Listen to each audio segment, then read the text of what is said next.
Welcome back to the cottage, everybody. It's time for gator hugging time. Gator hug time. Gator. Gay. Hey. Gay. Happy Pride Month. Hi, Dorita Dragon. Hi, Zyro. Hope you're both doing fantastic today. Hello, nerds. That's so mean. I'm allowed to be mean.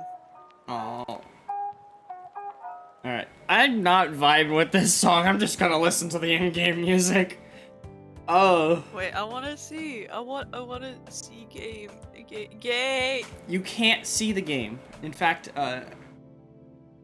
you know what? Leave! Okay, come back. They killed me. Can you believe this? They killed me. Esther hates me. It's Pride Month and they hate me. Also, it only says in your tags that it's just been English for forever now. What? What happened to all my other tags? It's just been English for a while. I thought you did that deliberately. No, where did all my other tags go? Gone. What do you mean? I ate them. Where did my tags go? I ate them.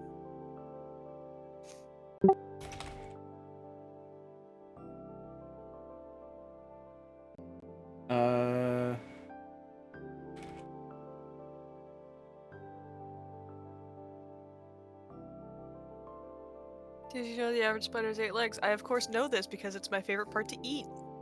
Huh?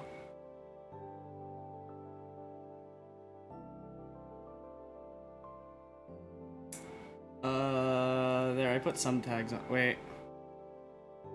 Missing some tags.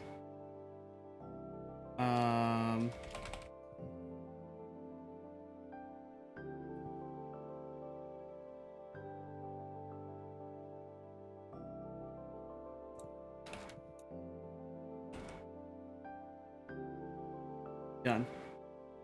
Nice. Now are there more tags? No, just here. Wait, let me refresh my page. There we go. Yep. Yeah, I don't know why it deleted all my tags. It just had English. That was it. Well, all you get to know is that I speak English. Yeah. Anyways. Load! Also, Nims, to explain this is the last time, now I understand what this means. What do you mean? This.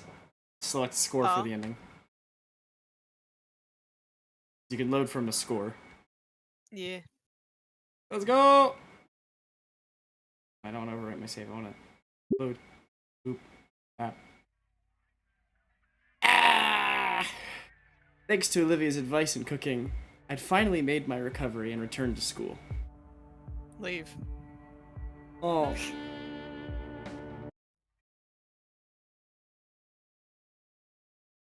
Can I come back? Alright, now you can come back. Okay. Thanks to Olivia's advice in cooking, I'd finally made my recovery and returned to school for the second time today. I'm glad to be back. For the first time today. Felt like I'd missed so much while I'd been gone. It's only, like, how much? A day or so? I think the entire weekend. And also, like, a few days. Damn. So much I needed to catch up on. I mean, I did manage to finish all the assignments that Ben had sent me. But I feel out of the loop with other things. Like gossip about me. I love crab spiders. Damien tried to give me the rundown of all of it during PE. still in shock over how bad some of them got. Up to cartel drug running and FBI's most wanted. I don't think that's even possible in just a week. The end of class bell rings throughout the school, signaling the start of lunch. As everyone in class is packing things up, Mr. Atticon speaks up. Alright everyone, make sure to complete the assignments by next class. You all have a wonderful rest of your day now.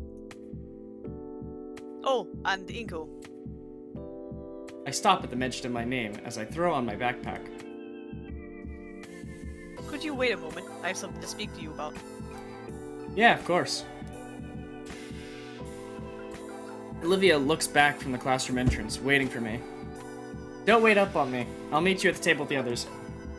With a shrug and a nod, Olivia wheels herself out the door and down the hall. Everyone else leaves the classroom. It's just Iaticon and I. Please, have a seat. I take the seats closest to Iaticon's desk, putting my backpack down as well. I'm gonna turn the music down just a tiny bit. Sultry jazz. It's good music, but I want to be able to hear your beautiful voice. I strained my neck for a second, pal. That's too low. Hold on. Here we go. Mr. Atticon gets out from his chair and walks to his desk, leaning against it. So, sorry, I got a noodle on my lip. It looks like I got a mustache. Ah, mustache. Oh, be quick about it. I got a job that needs doing, like eating. Up. You've missed assignments and need makeup work, and I need some extra help with something. Something that I think you'll be very interested in. Some good friends of mine are getting married in a few short days, and they've hired me to be the photographer. And given the excellent learning experience, try and leave that. I thought of you. Me? Yes, if you want to, of course. I could always call in some associates to help me out, but I thought adding some extra credit would sweeten the deal. What would we be doing? There's a broad smile on his face and a distant look in his eyes. Well, you'll be my apprentice in this case. You'll not only be helping set up more elaborate photos, but you'll also be doing a lot of independent shots. You mean I'll be taking my own pictures? Yep. In fact, you'll be using my SLRs and lenses for this to keep all the shots in uniform. The idea of finally getting to use something like Mr. Atticon's $1,000 kavan makes my head swim. God, the fact I used to be a photographer nerd back in Jersey. My mom fucking used my entire Christmas. Everything was just for taking photos because I like doing it. Are you gonna fuck a dinosaur? Maybe. I want to. So, what do you say? Interested? Certainly seems like a hefty task, even if Iaticon would be there to help us. Then again, Iaticon wouldn't be offering the job if he didn't think I was capable of doing it. This would technically be my first official photography gig. And a wedding shoot to boot. It sounds so daunting yet enticing. I'd love to. Alright, sounds like a done deal. It's after school today. We can talk more about it later. Hey, Don't put your redacted near a dinosaur's mouth. I don't got one. Not yet. I'm gonna stay without one. For now, you should be getting along to lunch. Thank you, Mr. Atticon. I give the teacher a nod and grab my backpack. Just as I head out the door, my curiosity gets the better of me. So, who's the lucky couple, if you don't mind me asking? I was born female, but I am gender fluigi. Yippee! I'm mostly male though. Sometimes I'll be in the middle. Very rarely I'll be female, but I'm mostly male. Yippee! School nurse, actually. The husband-to-be is also a good friend of mine. Huh. Neat. I make a mental note to give my well wishes to the nurse if I see her before the wedding. With that, I wave Mr. Atticon goodbye, and I head down the hallway. Your voice does sound soft. That's... Thank you. Wait, what? I head down the hallway. Wait. Friday? But I was gonna practice painting then. Ugh, I already agreed to go. Even if I didn't, it's real photography. It's not even a question if I should go, but jeez. It's like the universe... There he goes. It's like the universe is conspiring against me to never stop drawing stick figures. I like Mr. Atticon just like, huh? I finally meet up with Olivia, who's waiting near the entrance to the cafeteria. The grassy green girl is leaned over, sour pouts crunching her mall clothes as she eyes the passerbys. When she notices I move to her airspace, she perks up immediately. I'm not gonna allow that term. Understandable. Seeing the transformation is surreal. I chew on my cheek to keep from laughing as I watch her muscular tail wag happily. Yes, Dorito Dragon, that is a bad term. It is, it's a racial thing against another race. It's a racial thing against Hispanics, I believe. Jump scare.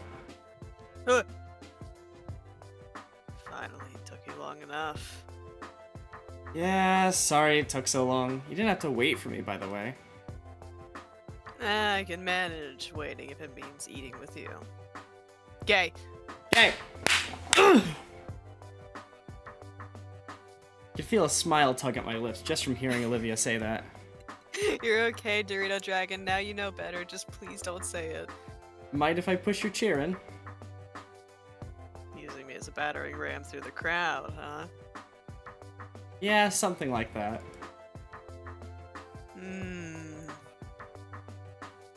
Alright. Only because you asked. But give me your backpack. I'll use it as a shield. Yippee!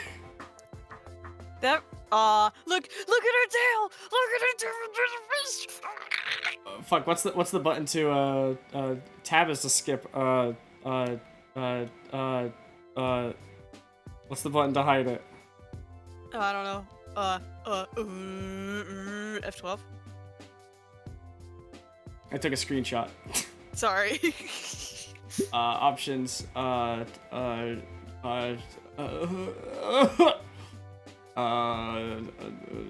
Yo, enable Discord rich presence. Yippee! What? I think you unenabled it. Aw.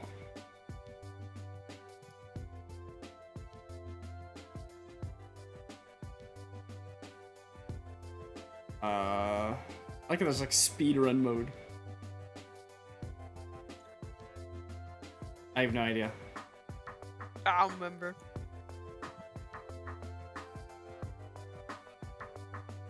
Also, why does it say mods? You can add mods, I guess. Mod compatibility. Self-voicing enabled. Oh! Ah! Ah! My ears! Out of here! No. Oh, that's funny. I can do this. Yeah. Like skip back forward. Yeah. Oh, nice. No. Controls to go forward. I pressed F1. I'm so glad you told me that, Nim, because I've been saying that word in a private constantly because of the 2 a.m. boy beam. H, that's what it is. No, I get that, Dorito Dragon, but it's good that you know now. The only reason I know it's a term like that is because I have friends who say it to each other, but I cannot say it. And they say it's okay for me to say it, but I still refuse to. Hey, Nim. Yeah. Oh. Look. Aw. That's cute. When I grab the handles, Olivia moves her tail up to grab my wrists, like at the arcade.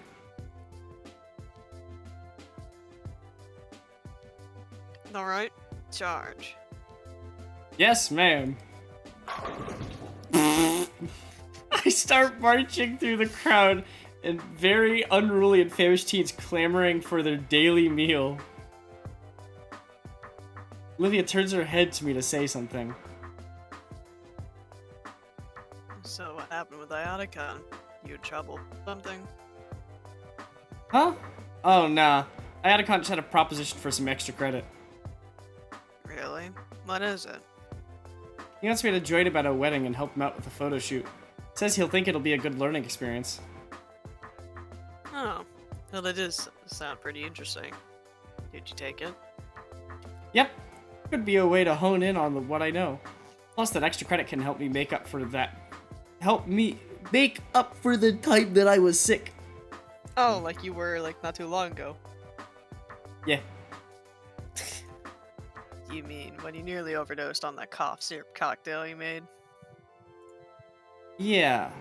That. I feel like Inko would be good in the Spider-Man universe. Wait. Oh, I didn't say anything. Crowd's too loud here. Baryonyx chuckles to herself. I'm left I rolling. didn't even see it. What? I didn't even like see what she said. That's it. Just crowd's too loud here. Oh. Oh. She was saying, like, the cop syrup cocktail is like, yeah, that. Wait. You know? Okay.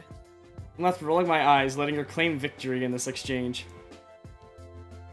By the time we've got our lunch, it's a simple matter of locating Damien and Liz by the telephone pole neck. For whatever reason, they're at a more sequestered table today. And when we arrive, it's pretty obvious why. Oh, this bitch. Took you too long enough. Yeah. I expected more from Olivia. Something more graphic. Instead, Olivia rolled herself the rest of the way, taking to her designated spot at the head of the table. I just like how it like sinks down. The wheels fucking broke. Oh, I just noticed she has loafers. She has Yes. kitty loafers. yes, she does.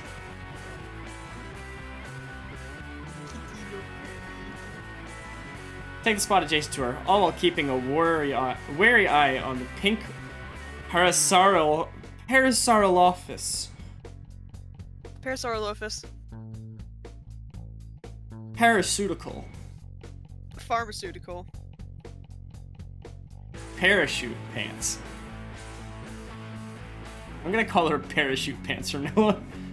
It seems like Mia's rage against me has simmered down over time, but that air of uncertainty and uneasiness is still wavering around her. Best I can do is act friendly. You ship red and green one. No. They're that's the red one's a bully too, Olivia.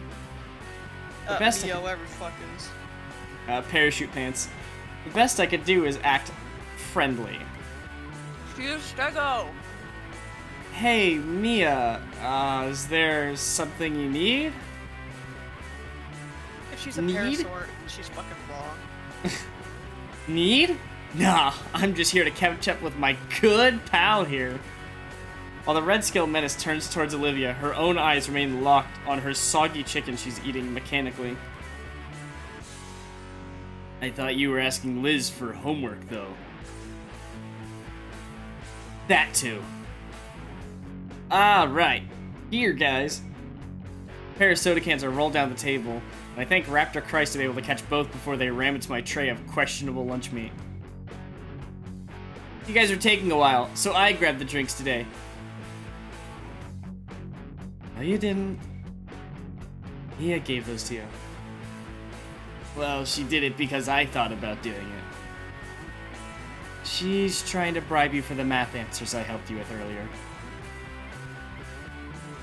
Lizzie! I can't believe you would imply something like that about me. But it's true. The only thing good about you is your jacket and your tits. Sorry. Hey, free soda's free soda, man. Sorry, I'm so sorry. I'm so sorry. At any rate, the real reason I'm here is, say, Olivia, you leave your phone at home or something? People are trying to contact you all day. No. Olivia pulls her phone from her jacket pocket. Catch a glimpse of her wallpaper. Comical portrait of guts that she'd probably doodled. Oh my god. I'm just thinking of the fucking... Yeah, I ran out of service for the month. What the hell? You don't got a proper monthly plan? I got more important things to do than this, you know. If they want to see Olivia so bad, why send you and not just show up themselves? Shut it! Who's so important for all this anyways? Who do you think? Ben. Ben wants to talk to Olivia. Why does he want to talk to Olivia? Is this 20 freaking questions? How the hell should I know what's really going on between my boyfriend and Hot Wheels over here? All that matters is that if Olivia is gonna fix it or not. I'll think about it. Ugh. Whatever. I'm out of here. Smell you later, Gator. If she is a Parasaurolophus, I'm pissed at their interpretation of a Parasaurolophus. They should be a Stegosaurus because of that fucking tail, but I guess they're fucking not. I thought Stegosauruses had long necks. No. Stegos have the plates on their back, but she doesn't have plates. But if she's a ASDF lied Parasaurolophus, to me. yeah. Parasaurolophus should not have spikes on the end of their tail. I hate this world's interpretation of dinosaurs. Aqua, you don't like Mr. Chin Flaps over here? A Dilophosaurus. Look, I can excuse the frills on a Dilophosaurus because of Jurassic Park, because I love the interpretation of Dilophosaurus from Jurassic Park. However, Dilophosaurus has 2 crests on the top of their head that should not be webbed. They are purely crests that are supposed to be full and depends on the type of, like, thing. Is there actually a dinosaur that looks like a gator? Yes, there's actually quite a few, but if they really went baryonyx, they could have easily gone with any of the prehistoric extinct gators gators back then, like the Caprasuchus. Yeah, but look, she's baby. Baby or not, I wish they would have done the dinosaur interpretation of this game better. Fair enough. Anyways, jump scare. Mia storms off, leaving Olivia very sour. Things alright with Ben? Olivia rests her arms on the table and slumps her head in. I don't want to talk about it. Where'd her bright mood from before go? Well, anyways, Damien, you shouldn't really condone cheating, even with something as simple as math homework. But you helped me out with it. That's different. I helped you with it, and I think you're getting something out of it. Like the answers!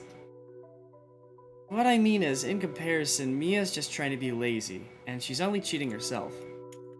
What's the issue then? What's the issue? Yeah, I get free soda, someone you hate tricks herself to saying something stupid, and everyone thinks they win. It's great! Hold on. You scare me here you go. sometimes, Damien. Here you go, here you go, Dorito Dragon. That is the spelling of Parasaurolophus. Guess I'll have to ask Ben what's going on if I see him later. In the meantime, Olivia's disposition just keeps getting more and more dour. I try and think something to help cheer her up, but I keep coming up with dead ends on what could work here. There's gotta be something. I can't just leave her in such a sour mood. Oh, how about that? Hey, so what's the deal with your phone background? No, you noticed it. She flips her phone up and shows me the background. It's a little doodle of guts. If it's the fucking rat. If it's the fucking rat. It is! The rat with the middle finger. I love that image. I know you do. There's a lot of long necks. Just look up long neck dinosaur. There's like Brachiosaur and shit. Diplodocus as well. Yeah, I drew it the other day. Got the curves just right on the first try, so it's pretty cool. I'll bet. Is he with you today? Nah, I left him home. How often do you bring him? Not often. Maybe once or twice a semester. And even then, it's just when I'm bored. Although once he was in my hoodie when I left him for school. When I left for school. Unexpected. It was. Here, I got some pics saved. The screen displays a small creature sat atop a desk with a skinny tail clutched its chest so tightly. I don't know why, but he holds his tail like that all the time. I feel Damien and Liz hovering behind me, their eyes locking onto the adorably fat creature on the screen. I don't know who coos, probably Liz, but Olivia rolls her eyes and swipes to the next picture of the cute pet, now in a transparent ball and looking confused. The remaining minutes of lunch, we sat huddled around Olivia's phone, entranced by her sweet little rat as it did the most mundane things. Yet, Scott's method of doing things was too undeniably cute. That's what really got us and made time fly faster than we could even notice. This is where we stay. We stay in darkness. Alright, that was the end of stream. Good night, everybody. Ding dong bing bong. Ah! I blink a couple of times and stretch my arms and legs as I get up from my desk. Miss Prockling really knows how to make 40 minutes feel like 80. Well, at least it's time to practice painting. For real, for real. Wait, no. Ayana kinda roped me into a photo shoot. Can't practice painting. Can't get good at anything. Why is it any time I try to actually improve, something like this happens? At this rate, I'll never get good enough to get a real following. I haven't gotten to actually have a whole afternoon to practice it. Still, there's no way in hell I'm missing this. Ended up meeting with Ben and Ayatacon right as he was locked in the classroom. While our teacher made the assignment, internship, apprenticeship, he'd made it all sound simple. While he'd made it all sound simple, I was still subjected to some paperwork. Something about a liability waiver or something. You know, in case something happens to us, like a surprise attack by 5 teenagers in multicolored spandex. Oh, the Power Ranger dinosaurs. I wonder if that happens often.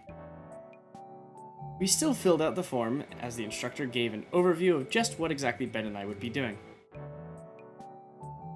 There's a few structures out here, save for one at the edge of the cliff. Ben's the first one out of the cramped car, with an armful of telescoping black stands. I follow his example, unloading the vehicle. Yo, nice camera! It's just a PNG! That's just a straight up PNG. It's alright, you two. It's like drawn on. You look at the lens. I don't. It's a very uncanny to me. Alright, you two. You remember what you're doing tonight? No, back in the van. Nice. Yes, sir. After we set up photo station in the corner of the hall, we'll be taking turns walking to the reception, taking pictures of the guests.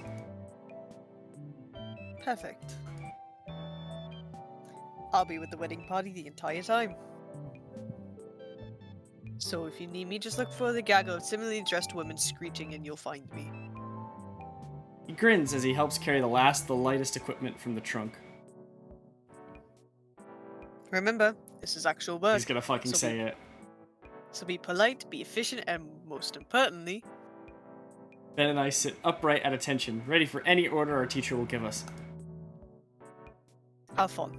Oh, I thought he was gonna say, be polite, be efficient, be prepared to take a photo of everyone you meet. Nah, have fun. Oh. But... trust me, the clients will appreciate it more. Finally finished with unloading, I inhaled the mixed aroma of ocean and flowers. While I find the scent energizing, Ben seems to have the exact opposite reaction. His brows pinch together in disgust as he tries in futility to fan away the air with one hand while covering his nose with the other. Oh, I think I'm going to be sick. The sick one next with this weather. At least the view's great. That it is. Yeah. Mr. Atticon leads us through the small garden out front into the reception hall. It's a spacious wedding tent adorned with all sorts of flora and high-end lighting, keeping the place warm and lit. Alright, you guys know how to set up here? I'm going to get to business. Yes, sir.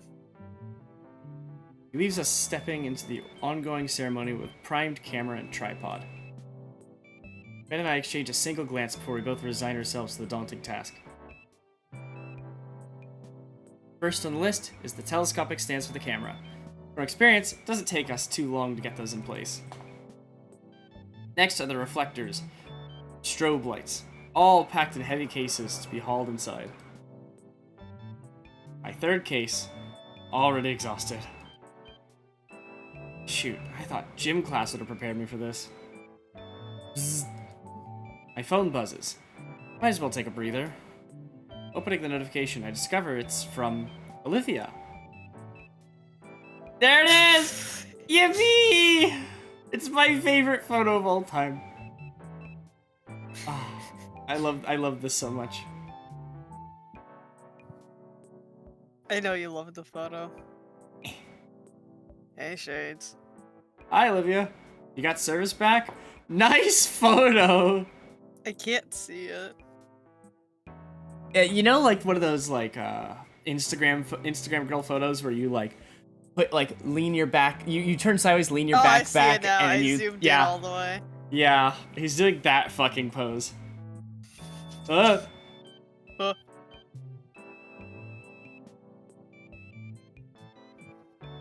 No, I lied about that. The fucking glasses. So I had school leave with Iodicon after school. What's up with that? Helping out with the wedding photo shoot. That looks so weird. You at a wedding? Did Iodicon really give you a better jacket for it? Damn! My jacket is cool enough. So where at? Teach said it was in some place called Clarkson Lookout on the way over. Wait, really? Place has a bunch of scenic views. You see any good landscape shots, take one for me. Sure, if I got the time. Hey Olivia, guess what? Jump scare. No, do it now. Oh.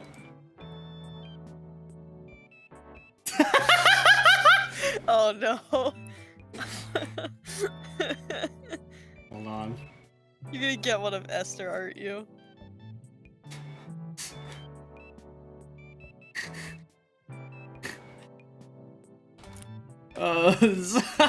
Zyro!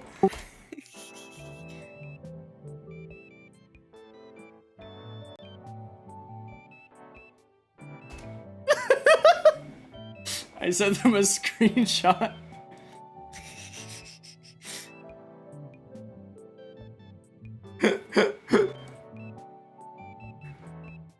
Cute and threatening message received. Well, geez, this is a good spot as any. The sun is starting to set, so it does make for a pretty nice atmosphere. Maybe Olivia wants to paint another landscape? In the distance, I see a few sailboats and yachts. Further beyond, a freighter or two. Man, I wish I could see that far. Seas sure are crowded these days. Take the picture and send it over to Olivia. What kind of face is that? Thanks. What kind of Gator face? face. What? Gator face. I guess. So why does that photo have like shine on it? It's not like God rays, it's just like shine. Like he took it through a window. Reflection, maybe? I don't fucking know. I can't picture thanking me like that in reality. thought alone of her doing something in such a sweet manner. Ingo, this thing weighs 80 pounds. I'm not doing all the work. Oh, right. I let my camera hang loose around my neck while assisting Ben with setup.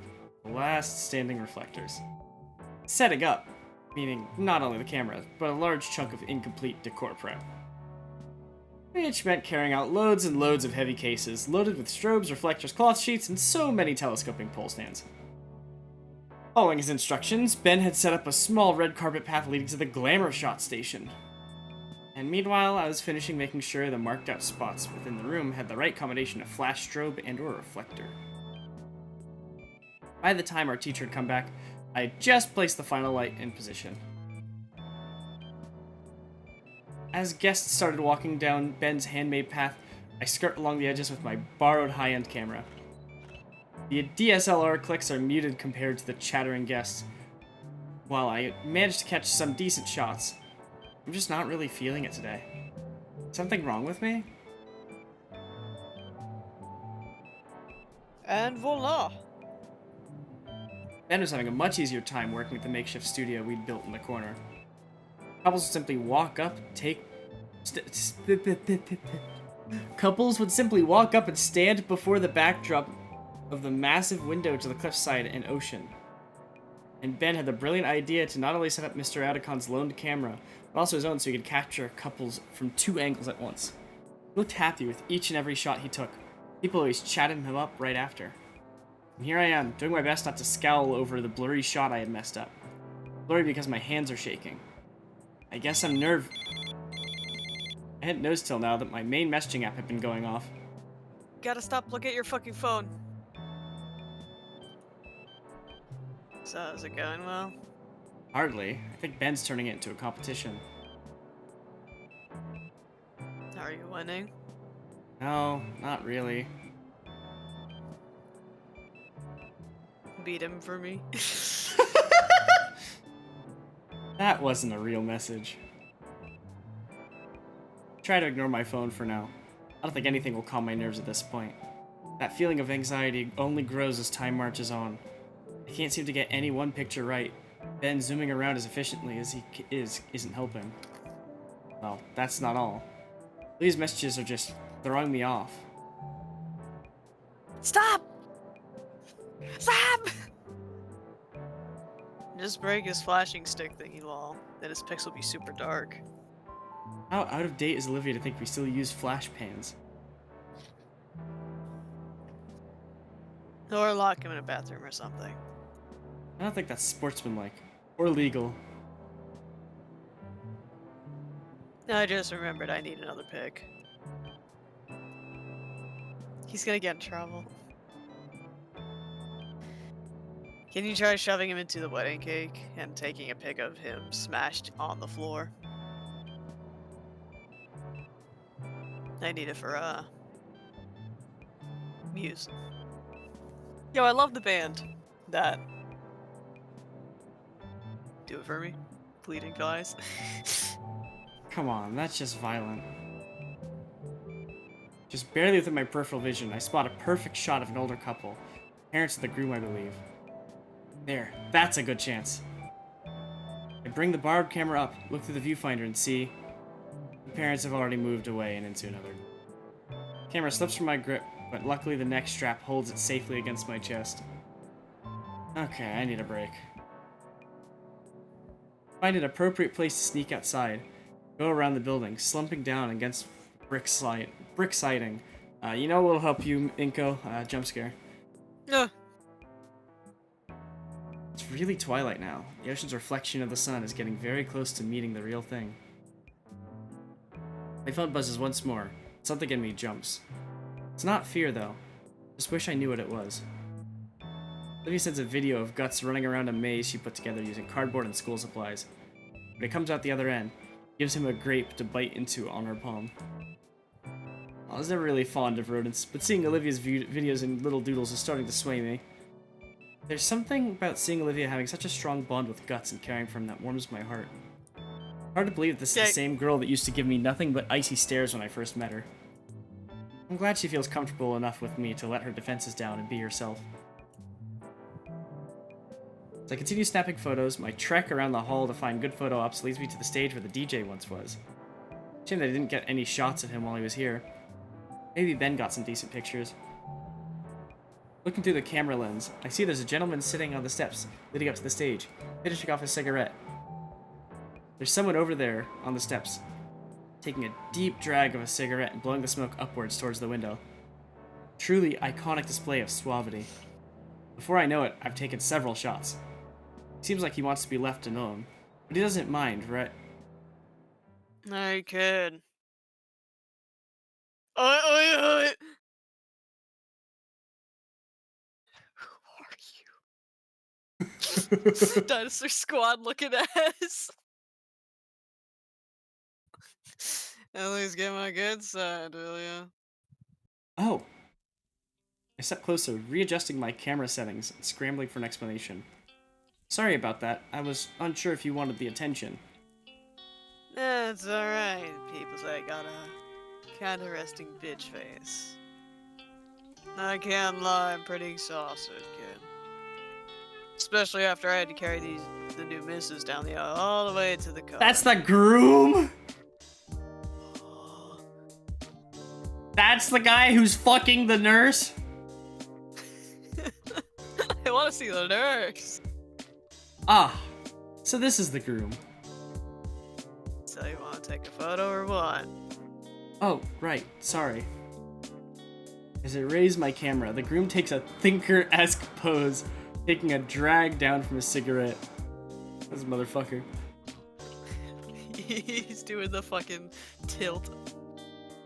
After a few clicks and a couple of slight adjustments to my position, I believe I got some pretty good shots in there. There we are. I feel like a good photo would be like, oh! Ugh. I feel like I feel like a good photo with like that pose would be like monochrome. True. The groom blows out a plume of smoke from his mouth before leaning over to see the captures. It smells like a Vegas hotel. God, I give the groom some time to look at each photo through before moving on to the next one. What? No, it's just like, God, don't fucking remind me. I hate the smell of cigarette smoke. Yeah.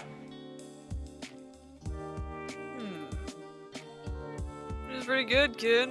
Managed to make the smoke of mine look halfway decent. Let's have a scratchy chuckle as he takes another puff of his cigarette, or snuffing out what was left of it on the floor. I like just like...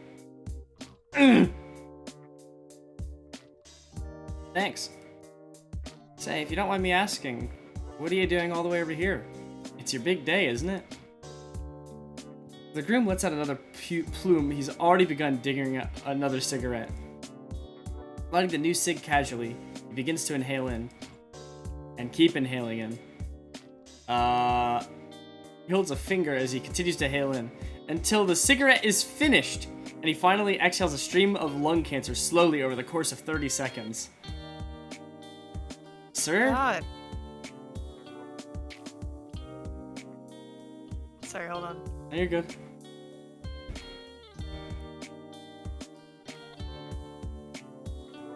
Of course, just having a little rest is all. I mean, this is a happy day of my life, but it's tiring as hell. The missus is certainly having fun, and yet in a few hours, when we're our new no longer bachelor pad, I'll be listening to her as she moans about how sore she is. Groom lets out another plume of smoke, this time through his nostrils. But hey, if that's the price I gotta pay, holy matrimony and all that jazz. Definitely feels as if the groom is laying on a bit too thick who essentially a stranger to him. And yet, I can understand what he means. You know, you've been going around the whole reception snapping photos. Why don't you take a break too? He motions his hand to the nearby stage and as an available seat. I settle myself onto the stage as the groom then fiddles with a small packet. Looking closer, it's a still sealed packet of cigarettes. Trent told me about you, you know. His name is Trent! Trent Ioticon!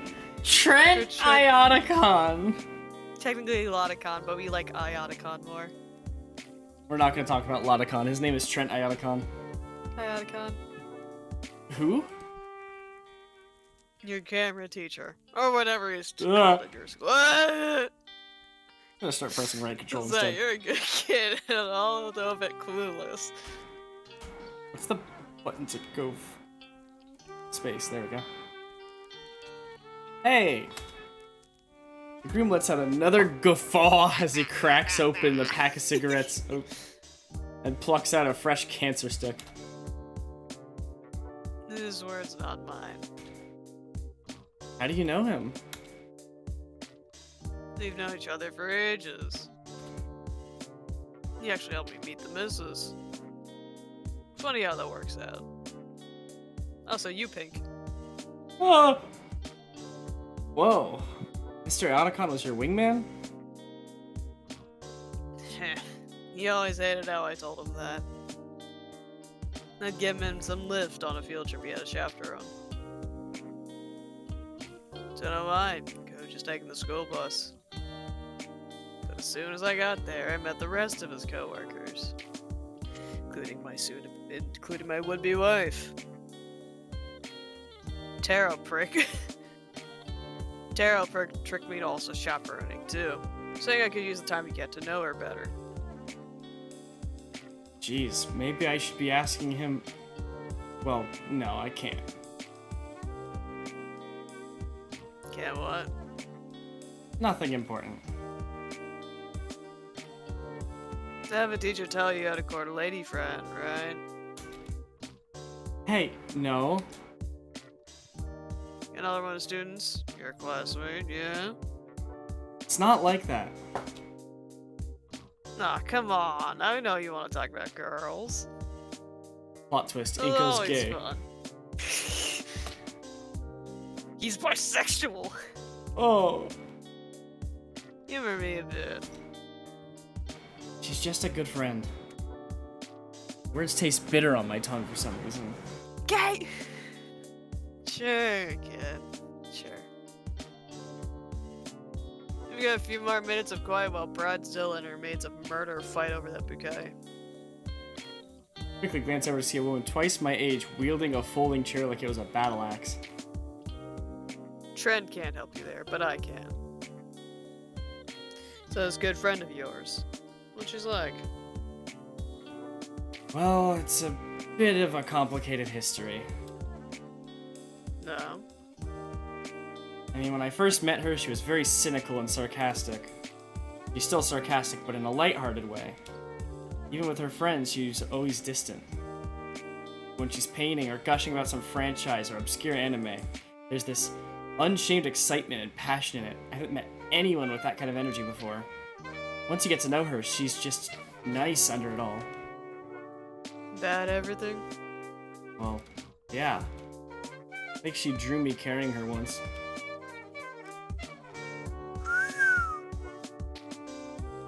Oh shit. Slides the ring off his ringer and holds it up to me. You want this? Sounds like you need it more than me. Kidding, I'm kidding. Dang, sounds pretty cut and dry to me. Never had a crush before? Not on anyone I know personally. Your folks together? Yeah. They love each other too, yeah? Yeah, I guess they do. You guess. It's complicated. They're around so little, I don't even know what their love life looks like. How they interact. If they even love each other at all. They've never told me their story, why they're together. Anything that would prepare me for the future was so outsourced. As far back as I remember, whenever my parents weren't around, there was a screen nearby. They weren't around often. I always had that little electronic friend in my pocket telling me how great I was at everything. That's been my only help to get through life. All the best ways to have best friendships, best hobbies, romance. But it feels worthless. I'm not prepared. I don't even know if what this is love. Man, I felt that on an emotional level. A spiritual level. You just can't tell. And That's you, like, what I aerospec? mean! Aerospec, yeah. That's what I mean, I'm like... We'll get into that whole thing. That's what I mean, I'm like, I felt that, I don't even know what love is. This guy seems to think I so, can though. describe love because love is a flavor to me.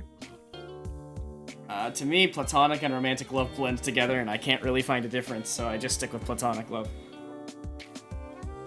There's ways to tell. I currently cannot. We'll talk about it a different day. Yippee! Trust me, I've tried talking about it a bunch, but anyways. He'll help me out. I see him putting some words together now. The difference is that I can tell the flavors. Yeah, No one can. I don't have that superpower. We'll talk. Let me give you a little anecdote, kid. Who finally lights the cigarette, though this time he's slow to puff on it. Oh, hey, there she is. She's kind of bad with it. See my beautiful bride over there? Motions with a dull ember of smoke, where the bridesmaids were still violently wrestling and the bride acts as referee. Even if we had never met, and this was a happenstance meeting. I'd seen her over here. I'd seen her over there. And I just know. I love her. Yeah? Yep. Is that it? Yeah. Aren't you trying to give me a little push? Convince me I like this girl? You're the one who wanted advice. There it is. I thought you were gonna go a bit more about love. Why the hell would I give a speech about love? I know what it is. You know what it is. There's no groundbreaking advice that'll make everything make sense. And you don't need me to convince you. You're just looking for reasons to not believe what's right in front of you. Oh. Break's over. Gotta run. The man gets up, dusting off his pants and flicking the cigarette butt into the trash. Stuff it out! Fire! Hey, take some great pictures for me, will you? No more moping. You're on the clock. Jogs into the crowd to meet up with his bride. My phone buzzes in my pocket. What timing? I reach into my pocket, pull out my phone, squinting at the screen. An unread notification for our group chat. Shoot, do I have time to be on my phone right now? Maybe I can talk to Damien about this. He's known Olivia for a while. Ben and Olivia used to be friends too, right? Would he be able to help? Probably focus on what I'm here to do. Besides, I don't want to let the groom down. This is Olivia we're talking about. I don't want to do anything without knowing as much as I can. Oh, shit.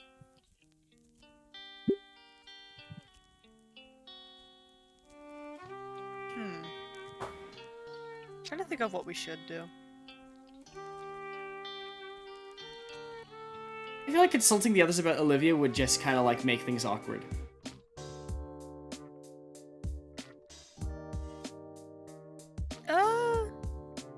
Yeah, I think maybe we should focus on the photos.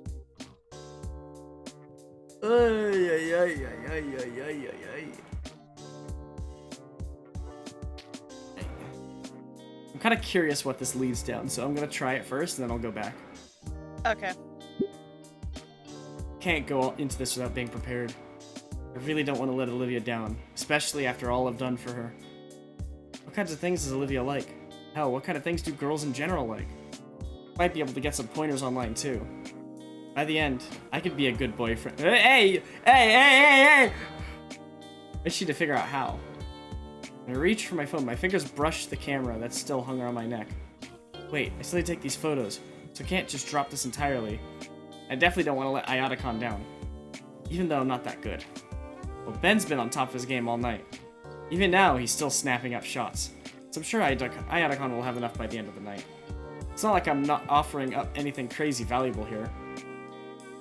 I meander to the far wall of the hall, find a way to slip outside. No! I hate this! Yep. Phone in hand. He's doing the one thing he was told to. He's not doing the one fucking thing he was told to do. He's gonna get caught. Yeah, that's why I'm I hate this. that's why I'm gonna go Fucking hate back this. after this. Phone in hand, I scroll through my previous calls to find Damien. He'll have all the info I need. Called me the other week asking the following day if school was holiday. On Saturday. Aha, here it is. Just what I need. Now I listen to the dial tone and all I can do is wait. Come on, pick up. Cool evening air of autumn nips at my skin, with a slow breeze ruffling the branches of nearby trees. Some leaves are blown lazily off their branches, drifting with each other to a songless dance. I did always prefer nature photography. It's less hectic compared to tonight. Was this you or me? I forget. You, I think. Oh, I know you. I was the mother. You were the father. Okay. Hello, Payne residence. Huh? Oh, sorry, Miss Payne. I thought this was Damien's phone. It is. He left his phone on the table while he took the trash out. One moment. Damien, sweetie, you have a school friend on the phone. Aw, Ma, I told you not to answer these spam calls. It's Inko. Oh, snap, cool, thanks, Mom. Hey, Inko! Yo! His fuck face. Just comes in like, yo! I can make out the frantic shuffling on the phone. What do you need me for? Okay, just play it cool. Right, I wanted to ask about, wait, how do I even ask him this? I want to be a better friend for Olivia, right? Uh-huh, yeah, I'm following.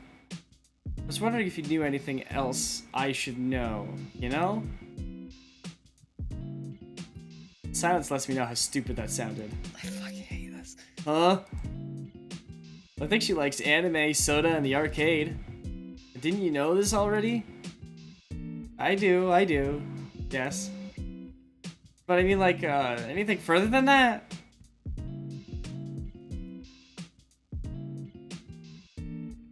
I mean, you like Olivia, don't you, Inko? I didn't say that! Despite the stiff breeze, I can feel my face burning up. Shut up! Say it! Say what?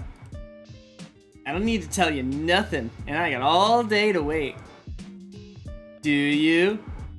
Damien, I'm serious. I need some help here. I'm serious too.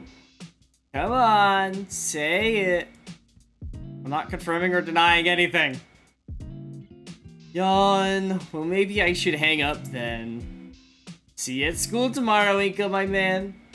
Ugh, damn it, fine. Damien! Yes? Take a deep breath and say it. Alright, I like her. Huh? Who? Oh, come on! I love that face, just... Olivia. What? What about her? I'm not hearing complete sentences here. Screw you. I like Olivia. I want to know advice you have as her friend. I'm serious. There we go. In all seriousness, I don't have much for you. I haven't thought of Olivia that way since, like, 3rd grade. I don't got anything game-changing for you. Great. But hey, I'm here for you, man. Just don't, like fool, you know?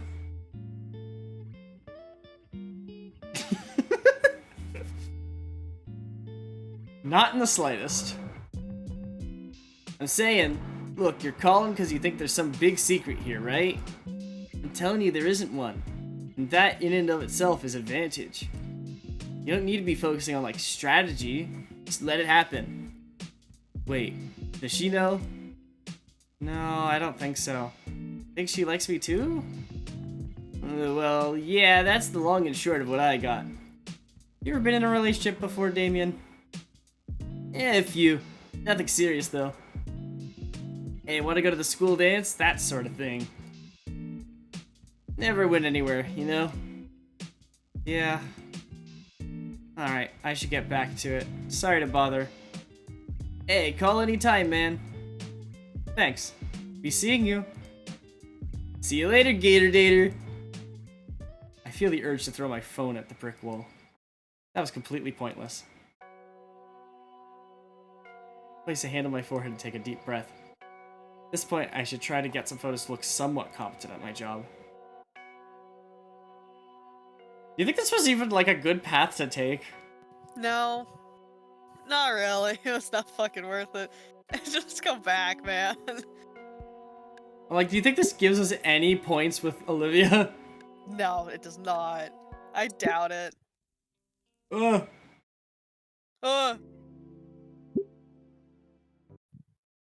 Like, hello?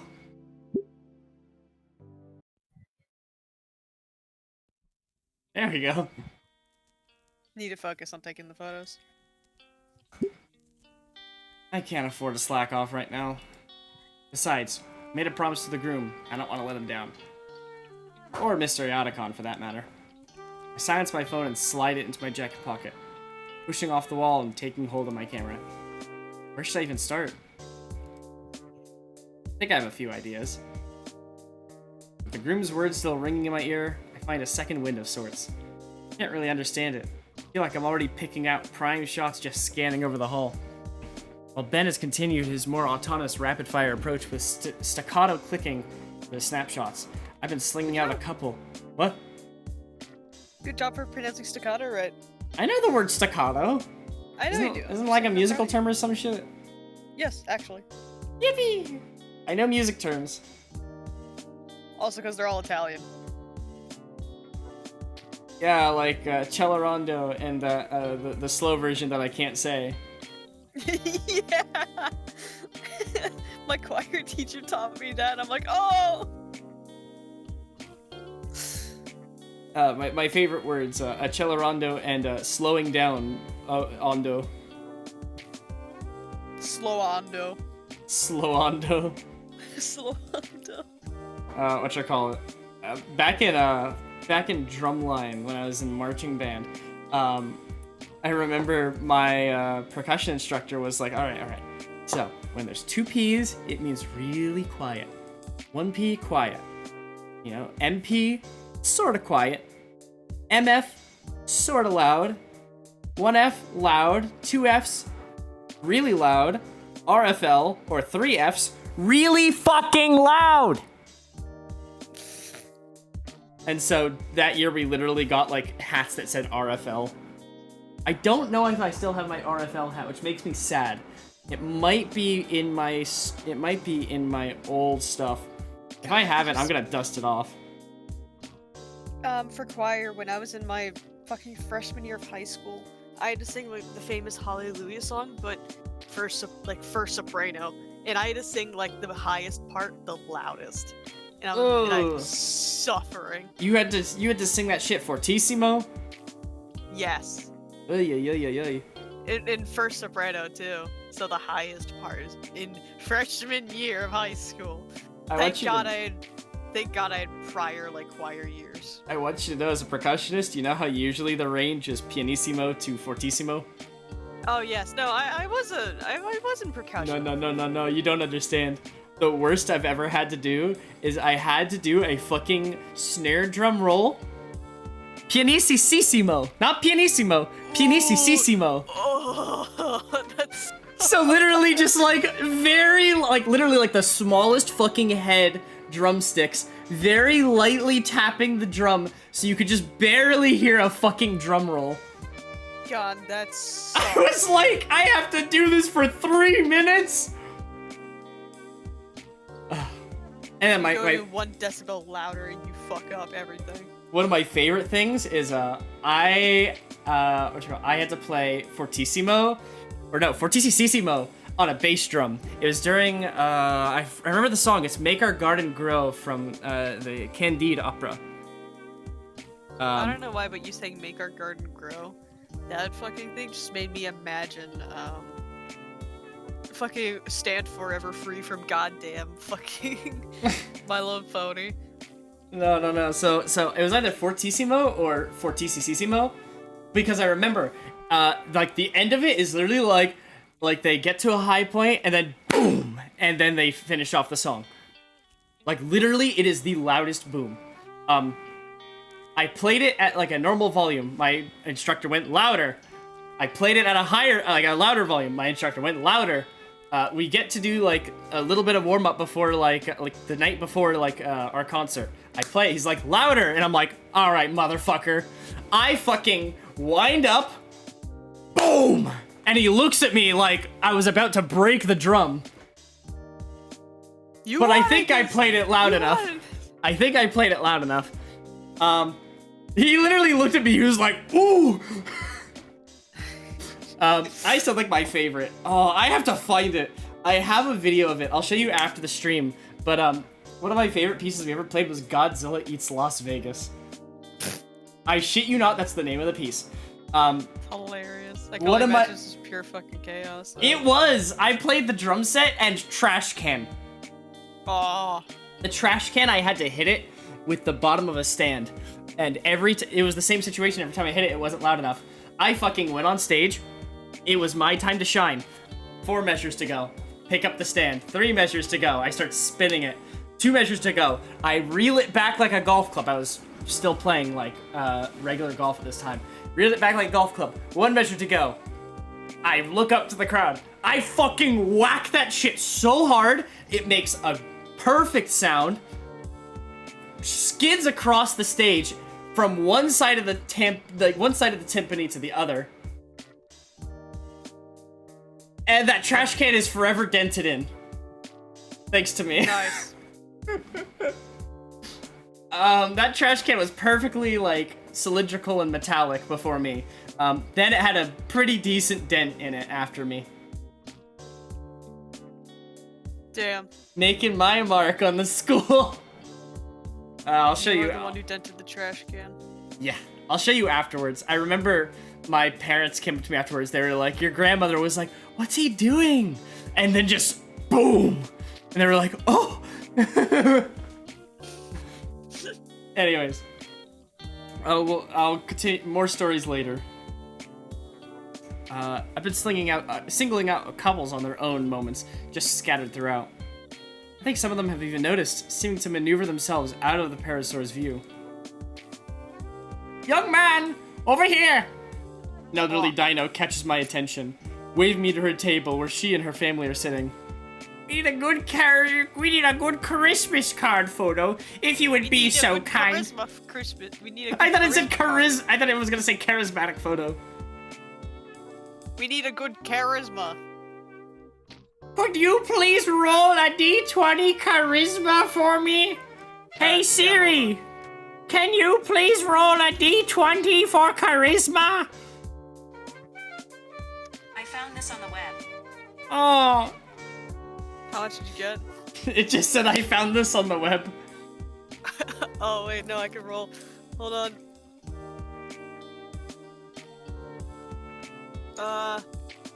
My bone d20. Nat 20. Young man, you're so charismatic. Please have my children. Oh, I'm into old men, but not you. Of course, ma'am. The large group moved to one side of the table for me, smiling sincerely at my lens. The first shot seemed perfect, but for their sake, I make sure to take a couple extra. Thank you! Here's my number! See you later, sweetheart! Do you know how long these will take to be developed? The photos should be developed fairly quickly. We'll be sure everyone gets these by the end of the month. They smile and nod, letting me return to... Don't forget us! Yeah, get me and my wife! My next client's pulling me aside to take shots of them in a secluded corner. After that, some of the bridesmaids have grabbed me to take shots for them. It isn't long before even some of the servers are wanting pictures of them posing in front of the decorations. Somehow I'm able to squeeze my way out of the mayhem, make my way towards the back of the venue in order to get some much-needed fresh air. Shortly after, I noticed Ben doing the same thing. He manages to do so far more gracefully by talking his way out of whatever requests the wedding goers have for him. It makes me wish I was better at communicating and asserting myself in these kind of situations. Ben takes notice of me and approaches at a very casual pace, with no one else seemingly taking notice of him. Taking a breather. I just give Ben a nod on my head, causing him to smile and adjust his glasses with his index finger. Well, the wedding's almost finished, so the worst of the workload is behind us. That was a good... Ben checks his phone. 8 hours? Jeez. Weddings are long! Weddings are long. It's like the reception takes up a little bit of time. It's the after that takes a long time. When I went to my cousin's wedding, it was like maybe like 30 minutes to an hour of reception. They kept it very short. They kept it to literally like 30 minutes, but it was also pouring rain.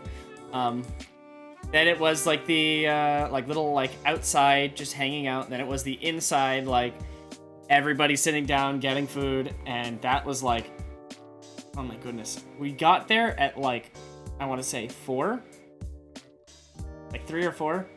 No, 3, and we were there until 11 p.m. God damn. Yeah. 8 hours. Man, yeah, my legs are starting to hurt. You're telling me you don't even have a tail. How do you think I feel? We sigh together. It's the first bit of silence we've had in a while. Across the room, the bride slumps into a chair, trying to kick her heels off. The groom sees me, shrugged a bit, smirking. So, how are you feeling about those pictures you've taken? Hmm? I think I'm pretty confident in mine. Once you have the right equipment, it's just a matter of socializing right and getting the right shots for these sort of events. I'm satisfied. You? Honestly, I'm not sure. Taking all these photos, but like, I've been taking all these pictures, right? But it's like, something's missing. Missing? You make it sound like some grand art thing. I know. Back across the room, the bride motions to her new husband. Looks like the time of the night for him to carry her out Looks like it's the time of the night for him to carry her out in his arms, like in all the movies. There were 2 pronoun switches there, so I got fucked up. She was probably not expecting those slick moves to position her on his back like he was a child. He laughs to himself while she pouts loudly and holds onto his hair to keep balance. I would do that. He looks like he has a butterfly tail. Dude, this is something I would do. I would pick up my friends like this. It looks juvenile, honestly, as the bride taps the exhausted groom's head with balled-up fists, but he's laughing. The laugh so infectious, her pout is replaced with delighted giggles of her own when he finally catches her hand, holds it. Once again, they're talking, and the bride is melting into putty at his quiet words. For how menial it is, and crude the guy was earlier. Understanding, genuine playfulness between them. Not a thought. I already looking through the viewfinder, making the focusing adjustments for the perfect shot. The shot is cheesy, but sincere. Both look beyond exhausted, their clothes showing the wear and tear of the night, their body language screaming their need for sleep. And also the smiles they have on as they try to look at each other, their awkward positions, speak metric volumes of just how happy they are after it. Why'd you do what? I'm assuming that's supposed to say, why'd you do that? Yeah. Oh. Wait, hold on, wait. Oh, I don't know. Huh? Do what? You took a picture just now. Did I? When did my finger get placed over the shutter button? I guess I did. Check the new entry on the camera roll. Careful, that's an easy way to waste a lot of memory. We should probably just delete it. Motherfucker's trying to say that trying to delete the photo because he knows that mine's better than his. Delete it. Huh. I think it'll be fine. I actually got a good feeling about it. It seems pretty natural, you know? Ben rolls his eyes. If you say so. Motherfucker can't handle the fact that I took a better photo than him. I don't think so. I just think he just doesn't know. No, Ben might just be autistic. No, I think he thinks I took a better photo than him. Nah. Who the fuck says that's a great way to waste memory? Better to just delete it. No. This motherfucker's jealous of my good photo. It's gonna be the highlight. Before the parasaur turns to go back to assembly line photo, I grab his shoulder. By the way, Ben.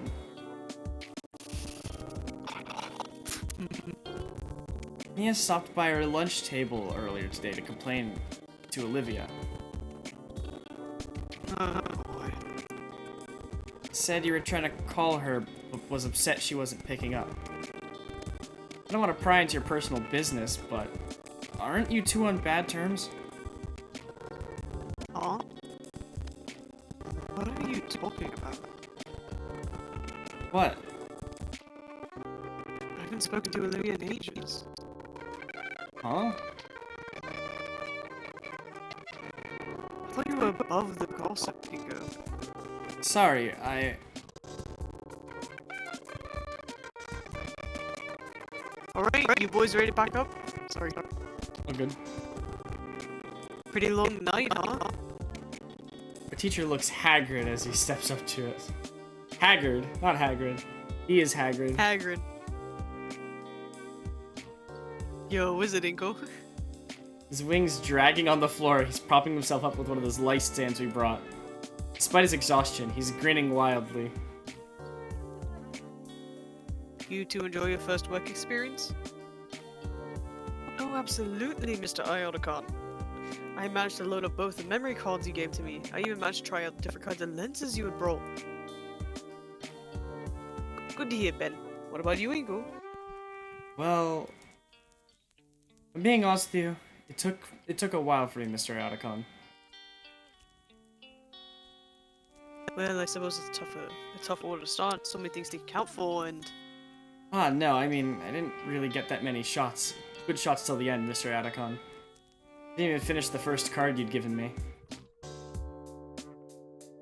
I see. Well, when we go through these next week, I'm sure they'll be fine. Oh, this is you, you think? Definitely. Yeah. The groom saunters up with a huge grin on his face, slinging an arm around our teacher's shoulders. Can't wait to see these. Iotacon straightens up and shrugs the arm off, turning to the newly married man. You'll see them when you see them. My team still needs to go through all the pictures and weed out the chaff. Ah, come on, dude. Can't you give everybody a preview of something? Iotacon sighs a bit. Hey, it's your special day. Ben, could you fetch a laptop in the card reader? Yes, sir.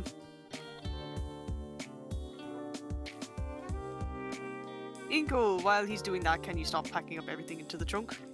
Sure thing, Mr. Iotacon. Before I turn away, the tired Taro takes the camera from me.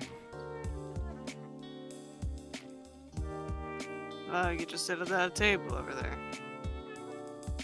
Two older men head off, leaving Ben and I to get started on packing everything up. Ben and I are busy dismantling the multitude of standing flashes and lamps. The bride, the groom, and Mr. Iotacon sits at a clean-up table with a laptop before them.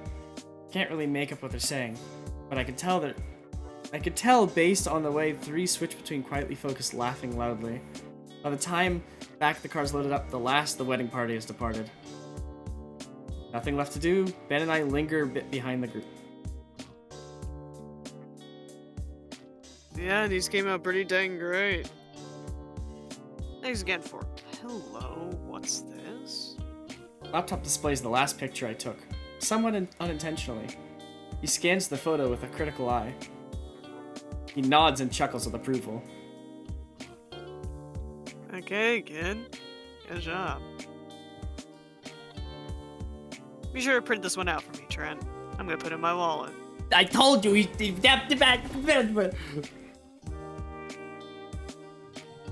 Sure. Despite how lackluster his compliment is, I can't help but feel proud of my work. It's been a while since I felt like this. Either way, it's not long before we climb to the car and begin our journey back to the school.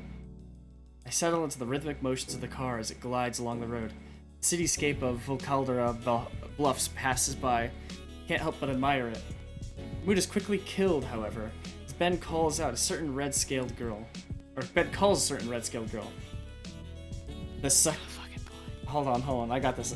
The saccharine lovey-dovey talk makes my head hurt. And I can guess... Saccharine. I said saccharine. Saccharine. Saccharine. Saki's nuts.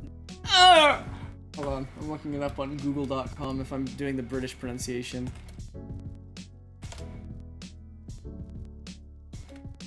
Depends, there's many different types of Brits.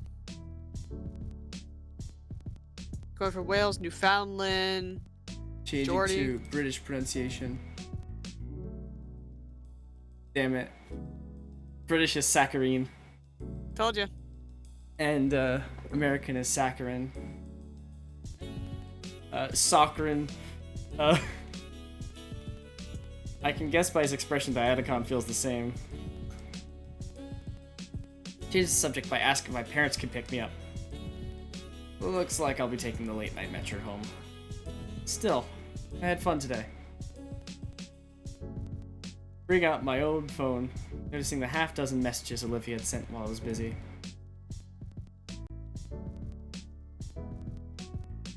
Are you winning in? Better be. Guess bet me some sunflower seeds that Ben would win. Oh, there were more Or messages. That one in particular had me thinking. And it wasn't a competition to begin with, but it's also the fact the groom hadn't complimented any of Ben's shots, so... Look to your winnings, Olivia. Yippee! Good job, Agent. You deserve a reward for your hard work. Let's give you another rat image. Reward? What kind of... Oh my. Would she really? She knows that I'm with Ben and Iotacon. The interior of the car feels a few degrees warmer as I wait with bated breath. Okay? You okay? You're breathing pretty hard. Fine, perfectly fine, just car sick. I make sure there's absolutely no way anyone except me can view my screen. As extra protection, I dim the brightness of the screen to the point that only I'd be able to see a thing in the darkness of the car. Finally, Olivia's text comes through. I hold my breath before opening my eyes to see. Number one, big boy! Right.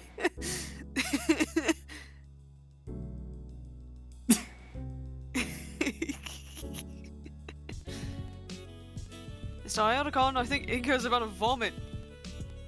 Not in here. Hindsight, I should have seen that coming, seeing as I'm in love with her and all. Damn my He hormones. accepts it! He accepts it! Yeah! I pop my jaw. Ow! Even though we're pretty far into fall season, today is a nice day out. There's a storm coming in later today with a cold front. The temperatures outside are bearable enough to relax in. One last respite before the unforgiving cold winter settles in. I decided to celebrate by eating lunch outside. After a good bit of prodding, Olivia joined me. Inko, it's too cold. If it'll freeze my veins solid. 70 degrees and you already agreed. Calm down. Ah!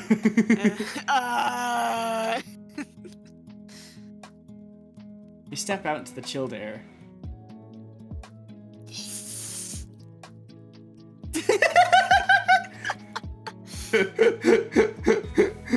Nim, this is just you. It is just me. She pulls the drawstrings of her hoodie taut, yanking it shut again. I try moving her along. She starts dragging her tail on the ground. You're secretly enjoying this, aren't you? That hoodie isn't hiding your silly little grin. There's a table at the edge of the yard that looks pretty good. Now it's just the two of us. And apparently Olivia's flying. Ooh. Alone. Sitting at a picnic table in complete silence. Ingenious one-liners flow through my head like a slam poetry champion, yet I can't work up the will to say anything about the wedding to her. Also, I like just... Yeah. Yes, there's always later. So, Olivia... The gator scooches downward, lifts her head from a roast beef sandwich, staring directly at me. What's up? How about this weather? Seriously? Yeah, seriously, I'm not used to coastal towns. This is a nice change of pace. Well, it's pretty chilly. Part of why we're the only ones out here. Oh wait, it's 70 degrees? Yeah, no wonder. 70's a good temperature! No, it is. It's a very good temperature, but, Ha, cold-blooded. yeah. It is pretty empty out here today. Maybe it's like human dino thing. We're acclimated to snow. Even with the hoodie, it's a lot colder than I'd like. Oh? Why'd you agree to come on outside with me? Though you wanted to, and I... And you...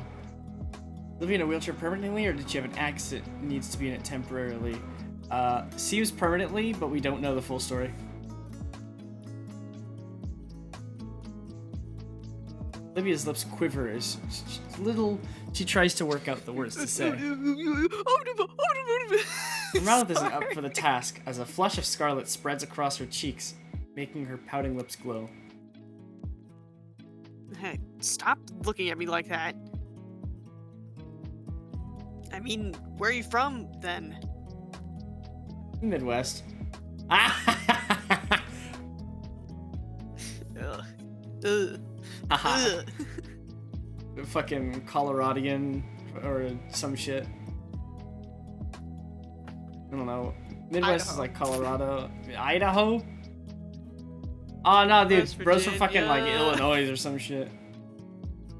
Dude, while I was in Illinois, I accidentally said Illinois and everybody fucking turned to look at me. I'm like, I'm sorry, it has an S. Illinois. It's technically Illinois.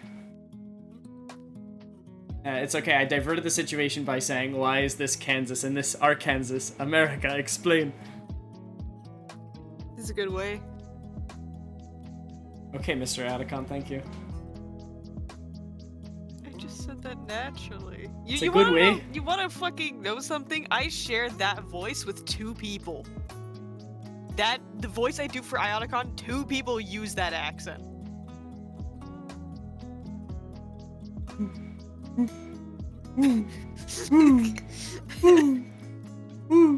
It's like she's blood kisses, like. Now I'm gonna blow you a kiss. The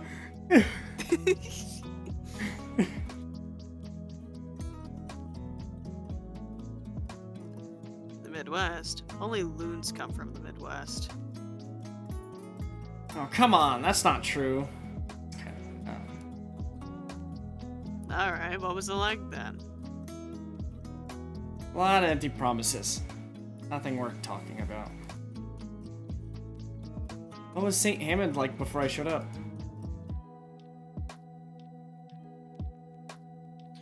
Oh, horrible. Everyone here sucked. Well, they still do, I guess, but seriously, most of the faculty had to stick up their ass, and the student body was holding on for dear life. And I'd do anything to get out of this place, if I got to take you and Damien with me. Wow.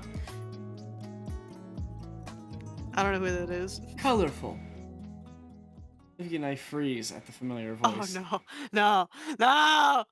Oh. Oh no. Oh Sound no. of stone grinding on stone echoes through the courtyard as we turn our heads to whoever said that.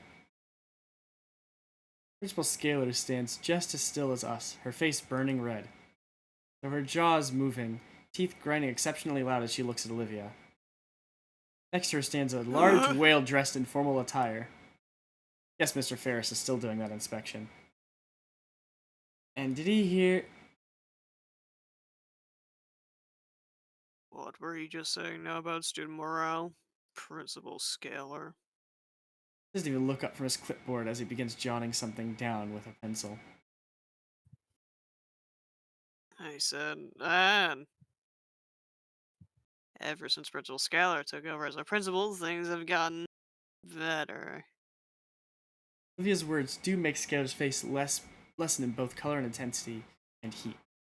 Yeah, I have to say, the school's way better than my old one, at least by a country mile.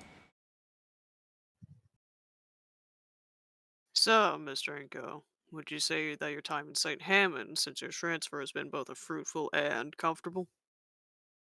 I mean, compared to my old school, I've met good friends, had excellent teachers and classes, and have had an all-around good time. Also, the cafeteria food is great here. It actually tastes like food and not microwave reheated gruel. Mr. Ferris gives me a nod and writes something else in his notepad before turning to face Olivia. What about you, Miss Olivia Halford, was it? Got any more comments regarding St. Hammond? Do be honest, if you please. Olivia shoots me a quick glance before taking a deep breath. Well, the school needs more handicap access ramps. Hell, so the elevator in the main building's busted. Sometimes it gets stuck for a few minutes. And also our PE teacher steals hats from the students and hoards them in the equipment shed. I can almost feel the heat emanating from Principal Scalar's face as soon as Olivia finishes lodging her complaints. Wouldn't want to be around her after Ferris's visit to her. For his part, Mr. Ferris only nods and writes down more on his clipboard before turning back to face Scalar, who does her best to turn her grimace to some kind of smile. It seems like there are some issues left over from the previous administration. Are you already taking care of or Me too. Are you already taking care of correcting the issues Miss Halford has pointed out? Principal Scalar nervously clears her throat. I've already sent in a request to the district to have the elevator looked at by a technician.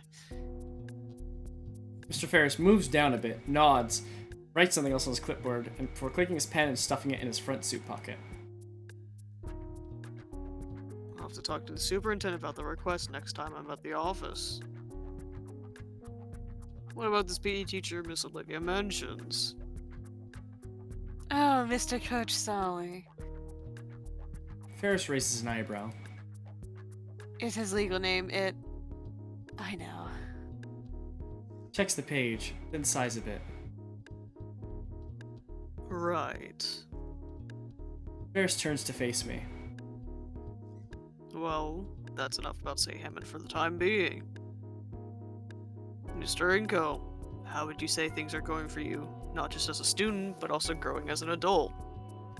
Honestly, at the start of the year, I'd have told you things weren't looking too good. Oh my But fucking god. What? Nothing. I needed to see that. What? I just needed to see that sentence. We're This? we're good.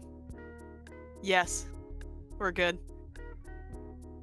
I've met some really good friends here at St. Hammond, and I feel like things will be okay for us. Does that mean that I'm on the right path? Yep. What would he have said otherwise, huh? There were other things he could have said, but that's the best thing you could have gotten. Whack. Can't help but look towards Olivia as I say that. She stares back in a faint expression of surprise, but it quickly melts away into a warm smile. Yeah, that sums it up pretty well. Ferris looks up from his clipboard towards us, a smirk forming on his otherwise flat face. Well, I'm glad to hear you two are doing well. The Leviathan finishes jotting down something on his clipboard, finally turning to Principal Scalar. I think I have everything I need for the time being. So, Mr. Ferris, why don't we adjourn to the faculty lounge? Of course, we can go over your future budgetary plans over a nice cup of coffee. Inspector turns away, Principal Scaler lagging behind with a look of pure misery on her face.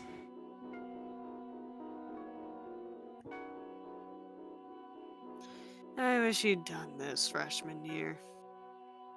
With a huff and a frown, Olivia stabs at her lunch tray, treating her Caesar salad like a voodoo doll. Look on the bright side. She levels her silver eyes on me, but remains focused on treating her salad like its namesake. Senior year. We're about halfway through. We only have to put up with this place for a couple more months. She lances the largest piece of chicken, twisting her spork roughly. And then what?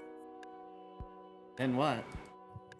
I guess, I don't really have any concrete plans for after school.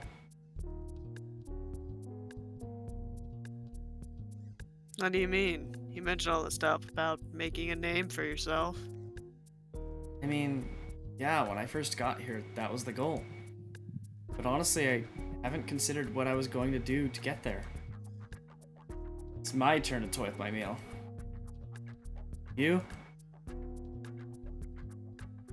I plan on getting an art degree. Whoa, really? Online, of course. Oh, Not like I had any other options. The only time I'm worth anything is when there's a brush in my hand.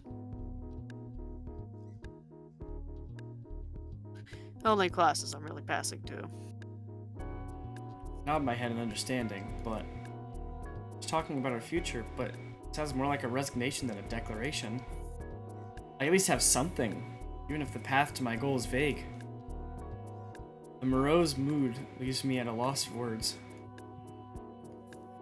Damn it, I was hoping to actually use this time to, I don't know, I wanted to talk to Olivia and, ask her something. Or something like that. Stupid Mr. Ferris and his workplace politics dampening the mood. The air between us is awkward and we pick at our lunch, and even after the bell rings, we're forced to finish eating. It's still weird. Even when I ask Olivia if Olivia would like to push to history, she just remains silent in thought. Olivia's been quiet for about 5 minutes now. Even though 5 minutes isn't that long of a time, Olivia has grown so much chattier as of late, signs felt a bit off-putting to me. Part of me couldn't help wonder if it's a cold shoulder directed at me, or just remaining nerves from the last conversation. No use just thinking about it, jump scare. So, penny for your thoughts, Olivia.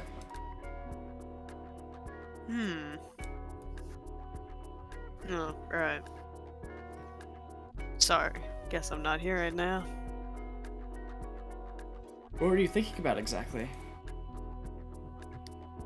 Olivia lets out a sigh and turns her head upwards so that her eyes meet mine. I really got to thinking that what we were talking about earlier. How it seems like neither of us know what we'll be doing exactly how school's over. Oh, right. Yeah, that. I hadn't really given much thought to the fact that I had essentially dropped a bombshell on both of us. Now that I really stopped to think about it, though, the idea that neither of us really knows what we're going to do after graduation is concerning.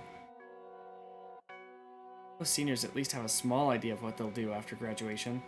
At least I think. Hell, Liz made a full chart and timeline for herself. I mean, I always figured I'd go to college. That feels so basic, for lack of a better word. Should be some kind of grander plan. Do what next big step is in life. University, a career, maybe even starting some kind of family. Those are the kind of plans that come to mind. They're all just simple platitudes at the end of the day, though. Is it even worth making plans? The more I think about it, the more likely it is that something stupid comes out of left field and just wrecks everything. You want to make God laugh, tell him your plans and all. Maybe all I can really do is live in the moment. I always hated that sort of thinking. Be a sitting duck for life, take pot shots at me. Just live pretending death can't show up and take me at any time? Oh, not you This again. bitch. Hey, it's Olivia. And I Co. thought they said Ed come. Sorry. And come. There you go. Thank you. Olivia stiffens in her chair. No. Hey, Mia. Olivia's words are a hiss, and she tries to face away from the crimson-scaled girl.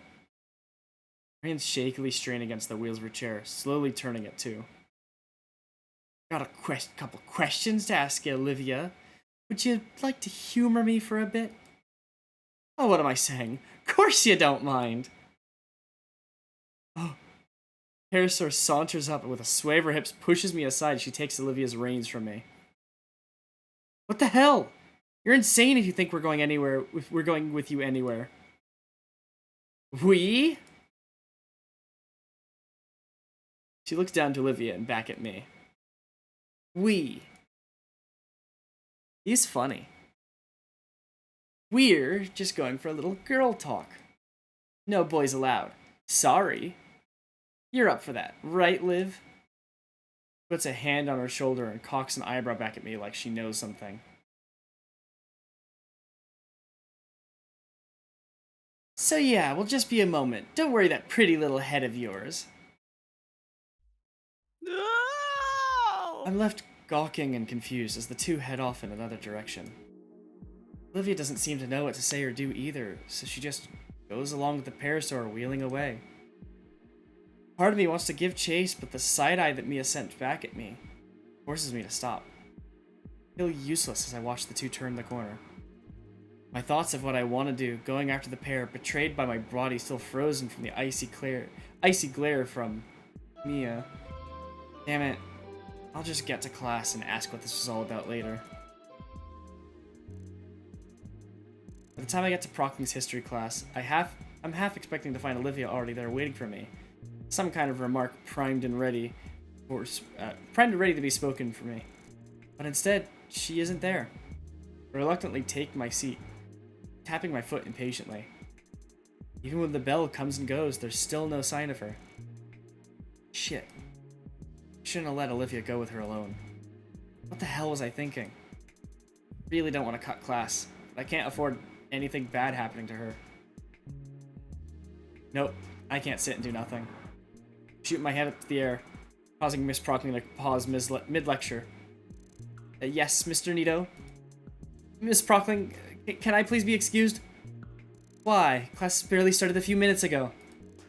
Because I... shat myself.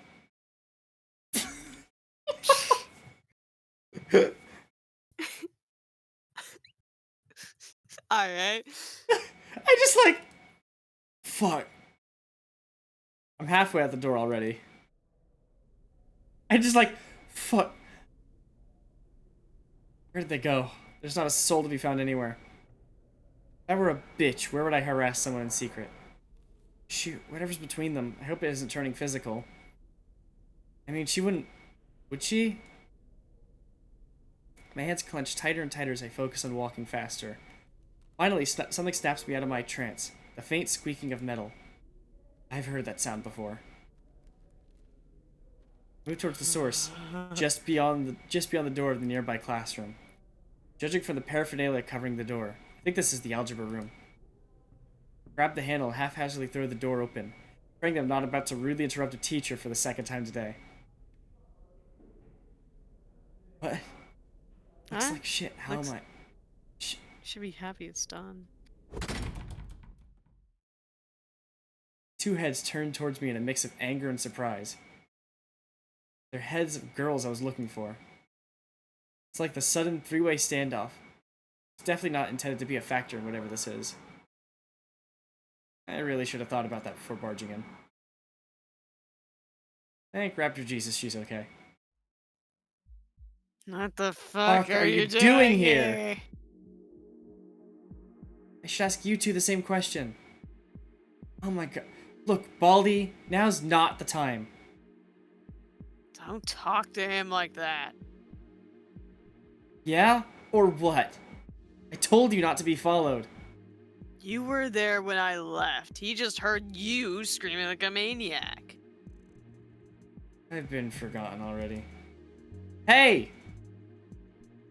Why are you two in an empty classroom yelling at each other? Two fall deafeningly silent, unwilling or unable to speak. I notice a pile of paper in Mia's hand. Looks like something's drawn on it. The style is different, but it's unmistakably one of Olivia's works. Mia, why do you have her drawing? Parasaur stops blinking for a few seconds before shoving the paper into her jacket. Before I can question it any further, Olivia speaks up. Hanko, why did you come here?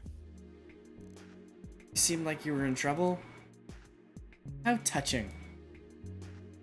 Well, we're all in trouble now. We? Yeah, dumbass. I don't have time for this. Hot Wheels, fill him in.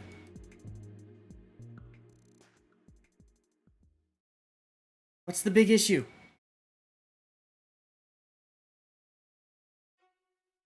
Olivia claws at her armrests again. She looks ready to cry. Hey, where'd all your vicious bravado go? Are you afraid to tell him? Afraid of what he'll think? Shut up! Precious. Fine, I'll say it. Mia turns to me with a malicious grin. I know about what this prick did during the yearbook art contest. Now, ordinarily, I wouldn't give two shits. But then it hit me. Holy shit, she could just get away with it. Now, how crazy is that? Oh, I gotta check my DMs in a second. You're good. Let me, type. I will when I get through this section. There we go. How crazy is that? She pauses, goading me to say otherwise, but I bite my tongue. Goading me. Yeah, otherwise, I bite my tongue.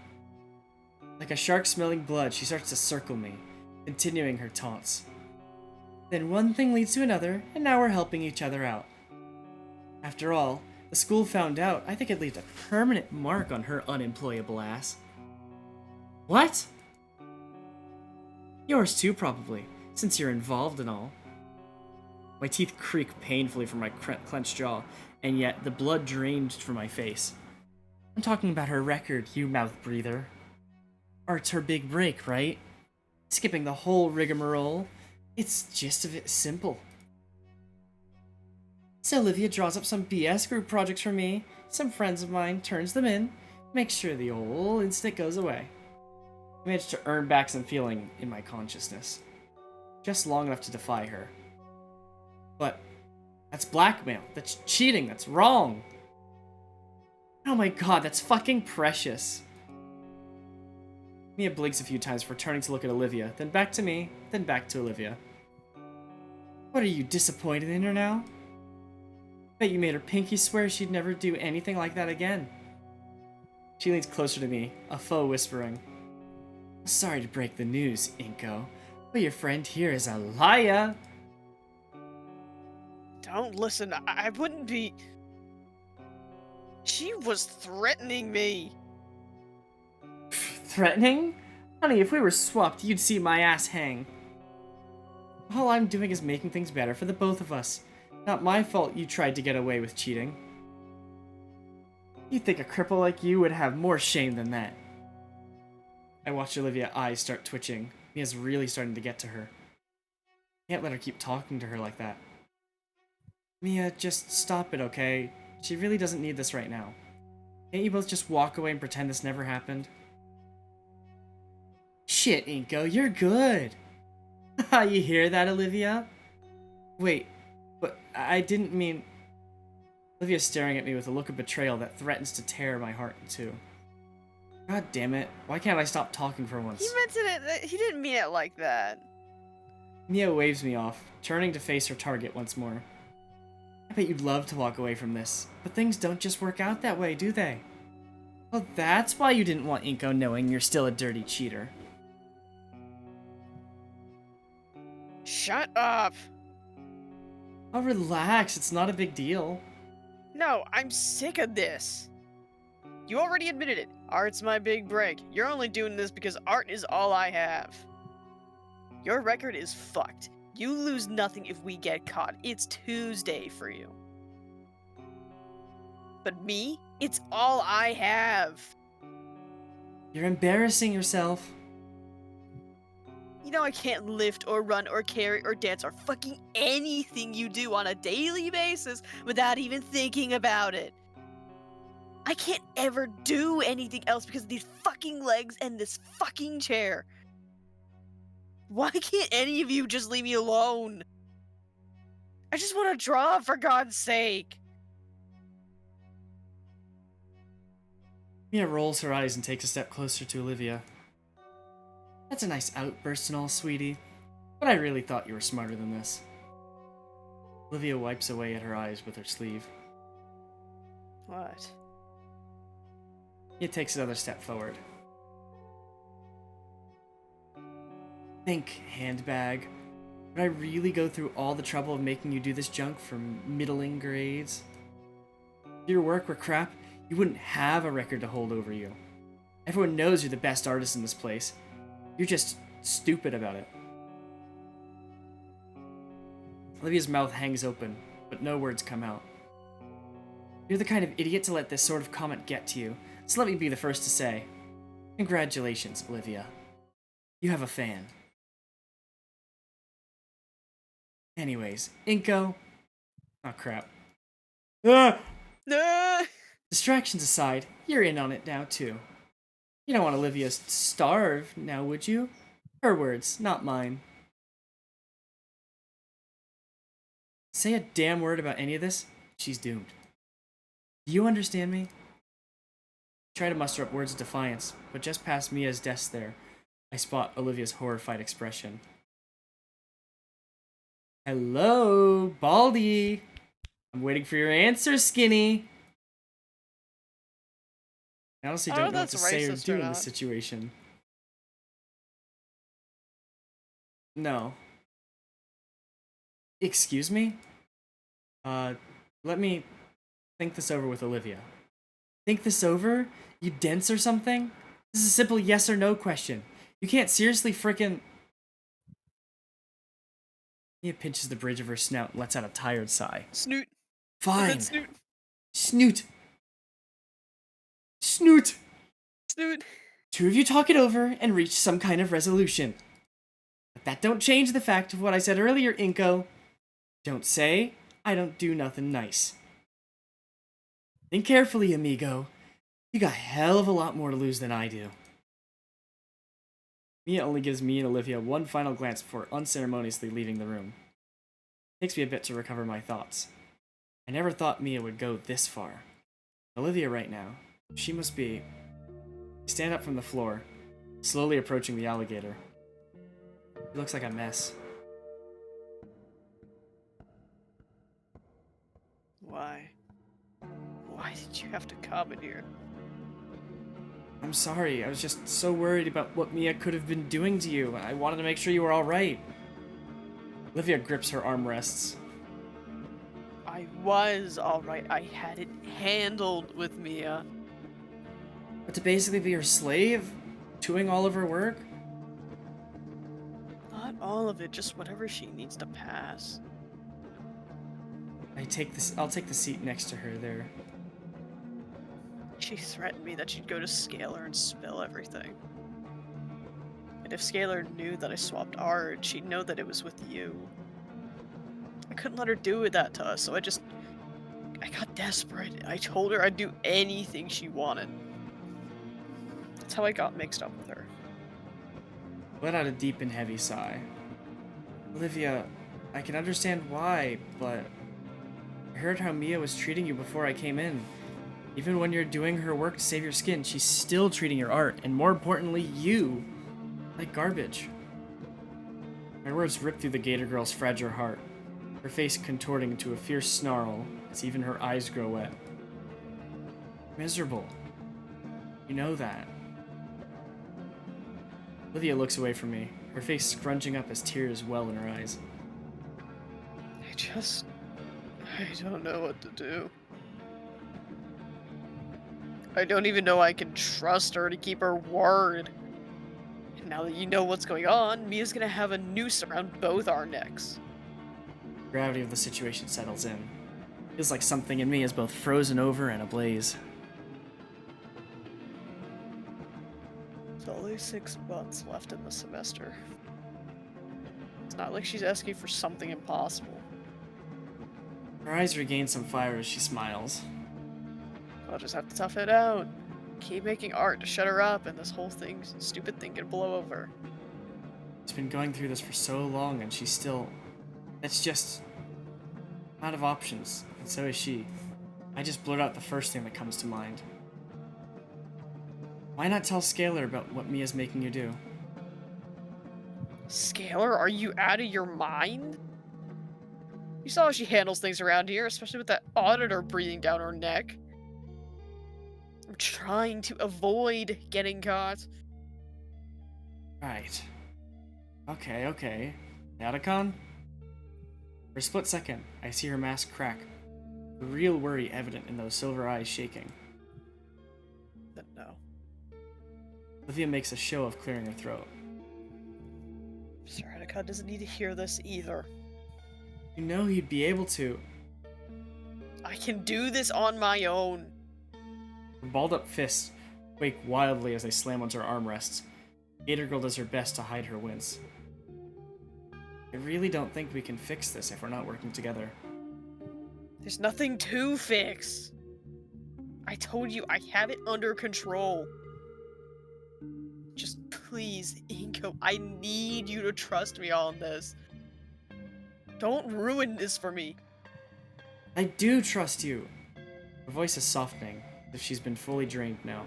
I can handle it, I told you. Her fists unfurl and continue shaking. Take one of her hands, ignoring her indignant sputters as I delicately cradle it in my palm. Protests died down to a pained whine when my thumb ever so slightly presses down on the joint. All this time you've been doing your best, Olivia. Soft words draw an even softer breath from her. Mia's had me drawing for her group almost daily. Must hurt a lot after so long. Maybe it does. But it's nothing I can't work through. Why can't you trust me to help then? It's not that I don't trust you, Inko. It's that I did trust everyone else. So please, stop asking about fixing me. Or fixing things, I mean. Is that what this is all about? Olivia's burning out at this point. She's already hurt badly. I can feel her hand shaking.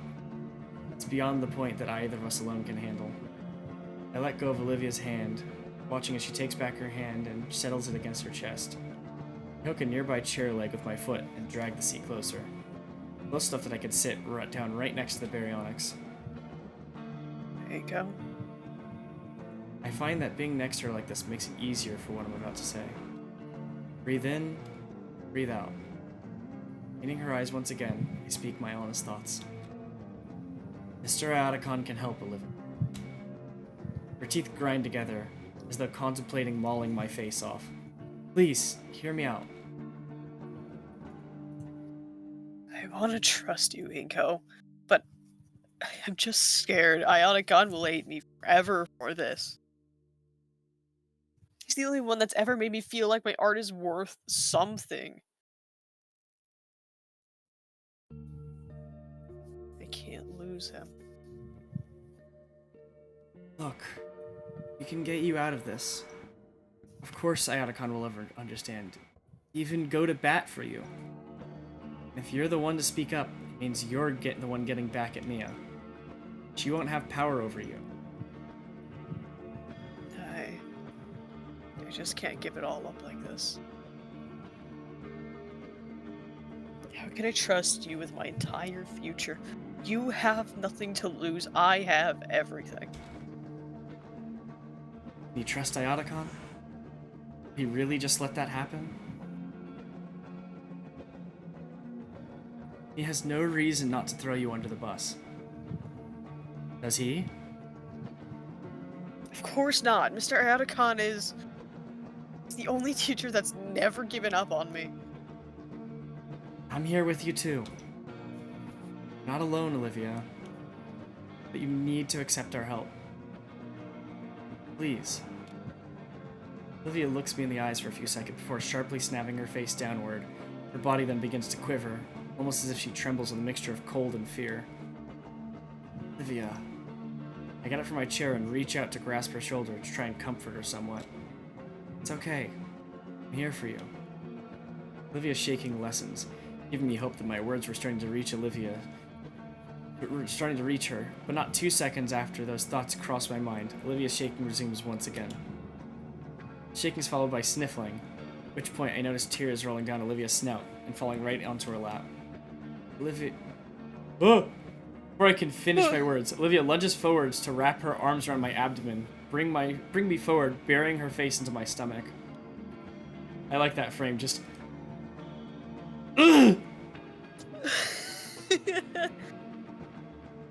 At which point she begins to let out what I can only describe as a pain-filled wail. At first, I'm left utterly frozen in place, hands raised and opened wide. Nothing in my life has ever prepared me for a situation such as this. No, Inko. You know what to do. I look at her boobs! Boob staring. Huh? I place my other hand on Olivia's other shoulder and slowly take a single knee, bringing me to eye level with her.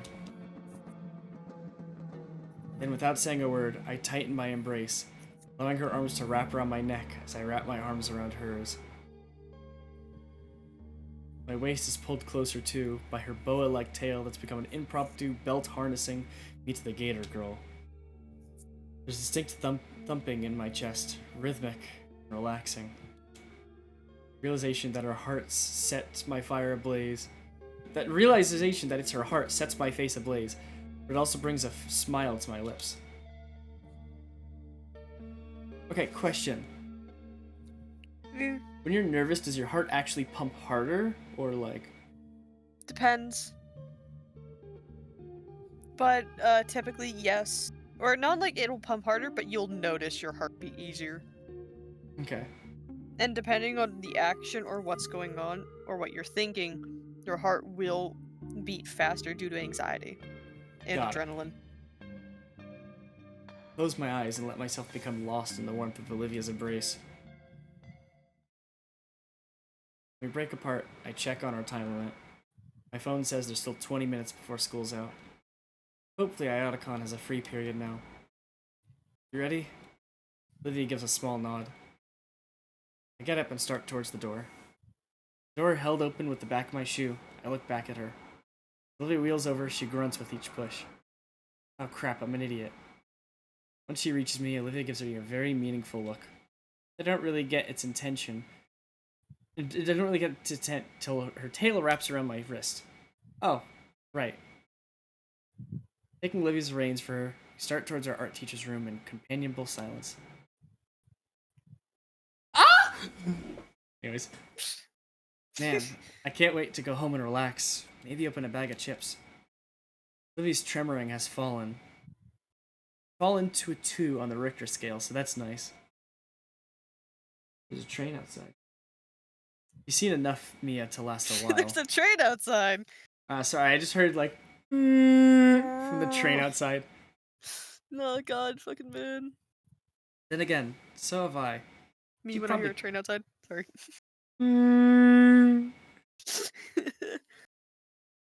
Fucking, all I can think of is that one video that you showed me. It's like, L47! I gotta Fucking train rewatch horn. that video. Fucking train horn. You gotta watch that. Cowboys? After this. Cowboys too? Yes. After Then that, again- I gotta go though. Haha, EP. Then You're again, EB. so have I. She'd probably kill us if she saw us sneaking off. We're near the end of it all. It's nearly over.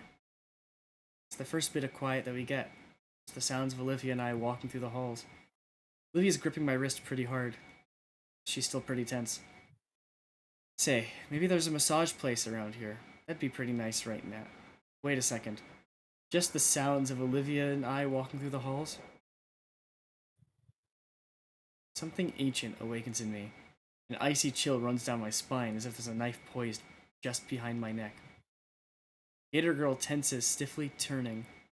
Her head stiffly turning. Pupils slowly shift to mine. Their contraction and pinpoints bring attention to the danger my ancestral instincts are warning me of. Sup? Two trying to run a fight or flight reflexes kick in. Zero thought on my end. My body chose to book it.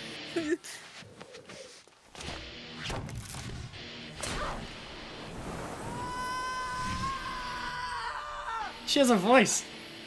Holy shit.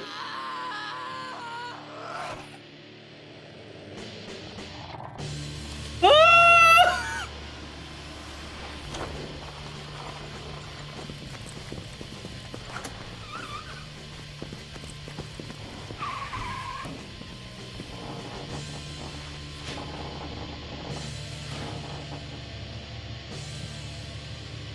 God. Wham. That's why you don't use fucking glitter. I want to see the cutscene one more time. That was so fucking cool. Yeah. Like, look at his fucking eyes, just... She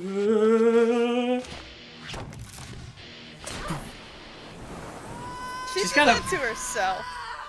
She's got a good fitting voice, by the way. Yeah. I wanted to hear what Olivia sounded like. Her fucking eyes. I like how her boobs just sway back. Such a well animated cutscene. It fucking is. I like the look just like, as they run into the elevator. Yeah. Olivia just grabbing onto the elevator button to like turn them in. For a moment, I wonder if the deafening noise of the metal doors being hit is from Mia punching in rage or accidentally slamming into it after chasing us. When I catch you, I will eviscerate you and every last thing you love! Fuck! Fuck! The elevator finally begins descent downwards. I exhale deeply. Olivia gasps for breath. Hi, Gator. I love you. My arm stings from Olivia's razored grip. I think I have a jacket. Claws shredded the sleeve. I think I may have even drawn blood. I shake my arm a bit. Olivia retracts her hand apologetically. Sorry. God, are you okay? No, I'm not. What happens when we reach the bottom? Mia will be waiting for us. Sorry. Olivia removes the key from its slot. It won't open. Just don't make any noise. The elevator reaches the bottom. Just as Olivia said, without the key, the outmoded chamber simply powers down. Silence. A small gap under the door, letting light in. There's nobody there. We sit in the dark, empty cabin for what feels like minutes. I'm pressed close to Olivia while we wait it out. I feel her tail wrap around my ankle, which thankfully won't rip my clothing apart. The phrase 7 minutes in heaven surfaces into my mind and is buried immediately. Hey, you ever thought about fucking in an elevator? Yeah. Oh, okay. Wait, what? It's a bit Sorry. warm in here.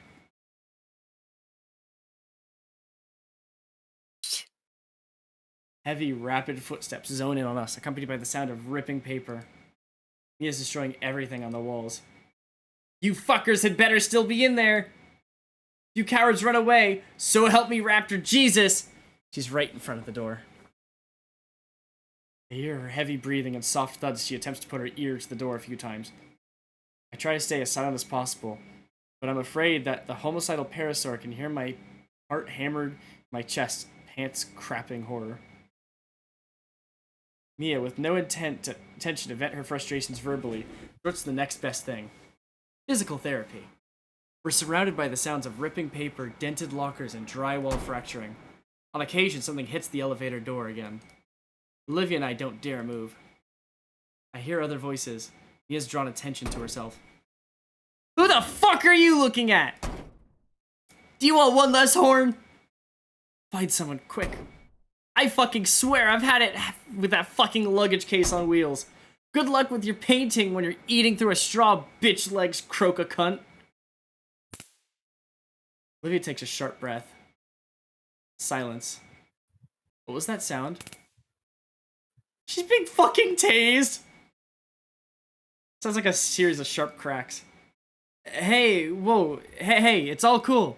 It's not what it looks like. It's rapid footsteps echo from down the hall. Is she gone? What the fuck could have scared Mia like that? There's a light knock at the elevator door. Hey, anyone in there? Sounds exhausted, but it's definitely Ayataka. Or sorry, here you go.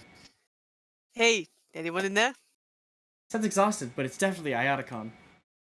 By now, my eyes have adjusted to the light. Olivia's relief is palpable and shared. My body finally relaxing and practically melting against the wall of the tiny elevator. Going up to tell Ayataka. Safe to come out. It's all clear. Oh, Well, it looks like a stick of dynamite went off out here, but otherwise it's fine. look at Olivia, who stares at the key in her hand. She moves to unlock the elevator, but hesitates. I think our teacher's able to sense it, since his tired voice carries the weight of his worry. Everything will be okay. I promise. But she doesn't put it in. She just stares. You don't know that. Olivia whispers softly. She can barely make it out. God, please. Putting the key in and opening up means telling Ayataka everything.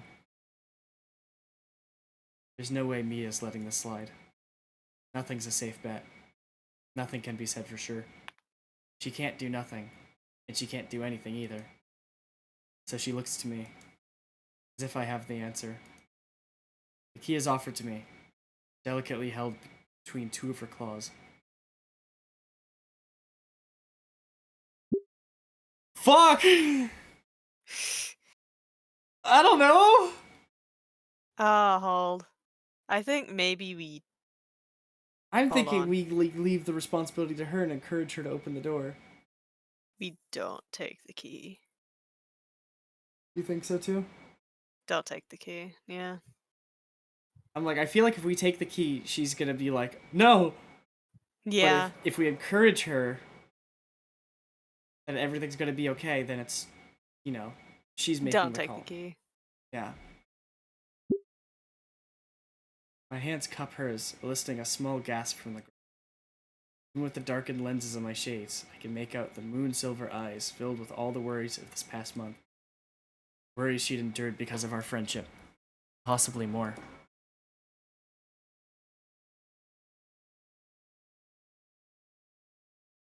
Sorry. There you go. Fingers curl softly, pushing the key back to our palm. My lips move, but no sound comes out. You'll understand, Olivia. Either from my unspoken words, my comforting grip, Olivia is able to gather her courage. Boom, baby! Anyways. We share a simple nod. Her hand finally moves to the panel. See? She's got it. Yeah. Oh, I love him. Hi, Mr. Aidai. With the key inserted and twisted, the dark room shudders briefly before the metal door finally starts to slide open. We're greeted by the sight of our teacher, looking very haggard, his brow slick with sweat, and holding some Haggard? sort of... Looking very haggard, his brows slick with sweat, and holding some sort of strange black rod. Motherfucker had a stun stick? He had the Half-Life stun stick. He had like a either a long taser or a stun stick. No, he had the stun stick from Half-Life. Olivia reels back at the sight of the odd baton. It is a stun stick. Thanks for saving us, Mr. Atticon. I used to have a taser back in college. My dad didn't. My dad was like, "You're gonna be living on your own. You'll be fine. But here's a flashlight." I was like, "Okay, I've got a flashlight." No, he's like, "No, take this one." And I'm like, "Why?" And he's like, "Oh, well, if you flip it to the second position on the switch, and he presses the flashlight button, and it fucking like shoots out a taser, like a Nice. little like taser like beam of lightning." I'm like, "Okay." Cool! So for my first year when I was doing my night walks, I was just walking around with a fucking flashlight taser. At least 3 people asked me to tase them, all of which I said no to. Why not? They I'm not asked for it, you tasing can't be someone! sued. That'd be funny though. No! I'm not tasing someone! Be funny. No! I'm not tasing you either. Oh, you shouldn't. I'd probably die. I was gonna say, knowing you, your heart would probably explode. Yeah. Da-da-da-da-da-da-da-da-da. You just hear soft and boom. Just a. No! Don't thank me just yet. I'm gonna need an explanation for all of this. So is Principal Skeller, for that matter. He steps aside and motions out the elevator with a wave of the broad stick. Come along now. Give the janitors some time to take care of the mess. Holy shit. Looks like Mia tried to destroy everything within her reach of the hallway. On the ceiling, a pipe is leaking water intended for fountains and toilets. A group of dinos overalls in the corner, looking absolute pissed. Teacher waves at them and begins escorting us to his room. All the adrenaline has faded now. I get feeling acute pain in my arm. His hand reaches back. Olivia's hand reaches back behind her head to the arm she grabbed. Fingers delicately loop around the spot. She looks back, her mouth shut tight, but her sympathetic eyes telling me she's sorry. I nod back with a comforting smile. Sure, it hurt, but I know she didn't mean it. We look forward again, to the door of Iadacon's classroom. Olivia sighed, resigned herself to explaining everything to our teacher. Olivia looked ready to collapse. She had taken the better part of an hour explaining Mia's extortion in full detail to Mr. Iadacon. I grab Olivia's canteen and hand it to her. She greedily chugs the entire thing, gasping after rubbing her sore throat. It was hard to get a I'm gonna read. drink some fucking milk. Yippee! I'm gonna drink some water. Hydration, because nobody's redeemed it. It was hard to get a read on what her teacher was thinking. His brow was furrowed, his fingers steepled. He was muttering to himself. Finally, with a deep sigh, he stands from his desk and looks at the exhausted girl. I had a feeling something was going on, but to this extent... You should have come forward sooner. I know, but we're here now, aren't we?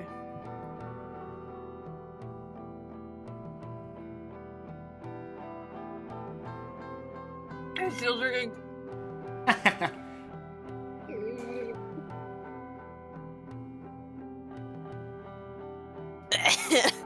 Cold. Fair point. I'm concerned that you thought nobody would notice. I didn't think anybody would care to look. Those assignments go through dozens of eyes, you know. What do you mean? Your style, Olivia. I saw it a mile away and I was just waiting for you to talk to me. You knew? Why didn't you say anything? I wanted it to come from you. Don't worry, I'm not going to lecture you. Perhaps Jesus knows you've had that enough already. You two did well for yourselves, though. I'm proud of that. All we did was run away from Mia. Mr. Iadacon sighs, but not long after, he gently smiles at us. What matters is that you two found strength in each other and reached out for help. With that we have on Mia now, we can justify watching her like a hawk from here on. Anybody else you was harassing ought to thank you. Are you sure she's actually going to get in trouble for all this? At this point, we'd look bad if we didn't punish Mia for this kind of behavior. That's a relief. That's a relief. Oh, she said the same thing I said! That's a relief. Also, who's the pink dragon in the corner?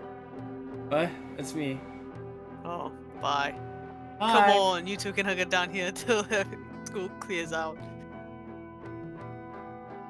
Sure. You were going to stay after, like you always, anyways, right? Yeah. A loud noise makes me stumble You to the get floor. tased. Mr. Ionicon! Whoops. Yadakon looks at the device in his hand. Is that a taser? It's a piece of tape with something written on it.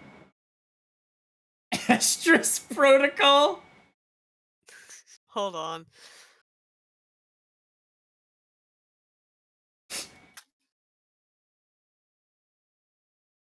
Estrus Protocol. Oh my god. Estrus That's Protocol. that's a fucking cattle prod. I know. Oh my god.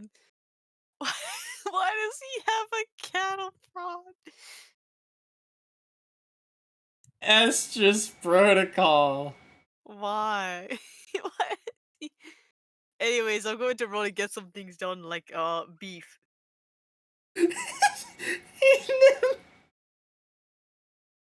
Yeah. I might need you to check your DMs right now. Yeah, okay, I'll look. You know how I sent the image to Zyra? Yeah. Yippee! Alright, time to Oh, go I can't print wait a for you to get, bunch like, more stickers. I was just about to say. I'm like, I think the fuck you sir is like my best sticker ever. Slap that shit everywhere. Yeah. But this is beautiful. Now Perfect. this is beautiful. Gurgle stand. Now this is art. Yeah. They're going to want my account on paper pretty soon. May as well knock it out of the way.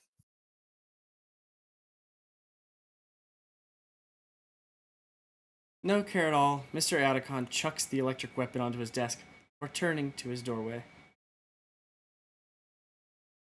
Don't burn the place down, alright? Alone, I go sit near the back of the classroom. Looking out the window, I finally let out a huge sigh I'd been holding in. Olivia rolls over to join me, and surprisingly, she's smiling. You're right, Inka. Hmm? I can trust him. We sit in silence, just looking out the window. When school's let out, we watch the crowd of students going home. I don't see Mia in the crowd, but that doesn't matter. I think Nah, she's in the crowd. She's like fucking pulling haymakers and knocking students down. I think, despite it all, Olivia's life is going to be just a little bit easier after today. I think that's the end of the chapter.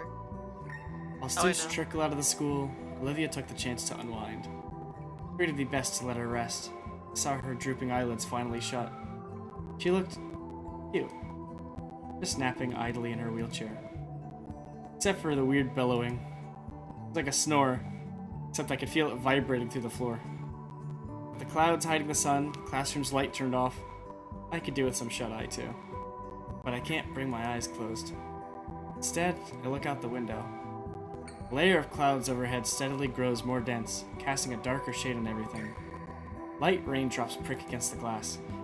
Crap, I really should have brought my umbrella. As a few minutes go by, they roll closer and closer in, blocking out the sunlight. Olivia were awake. She thinks it's pretty neat. I look back to her.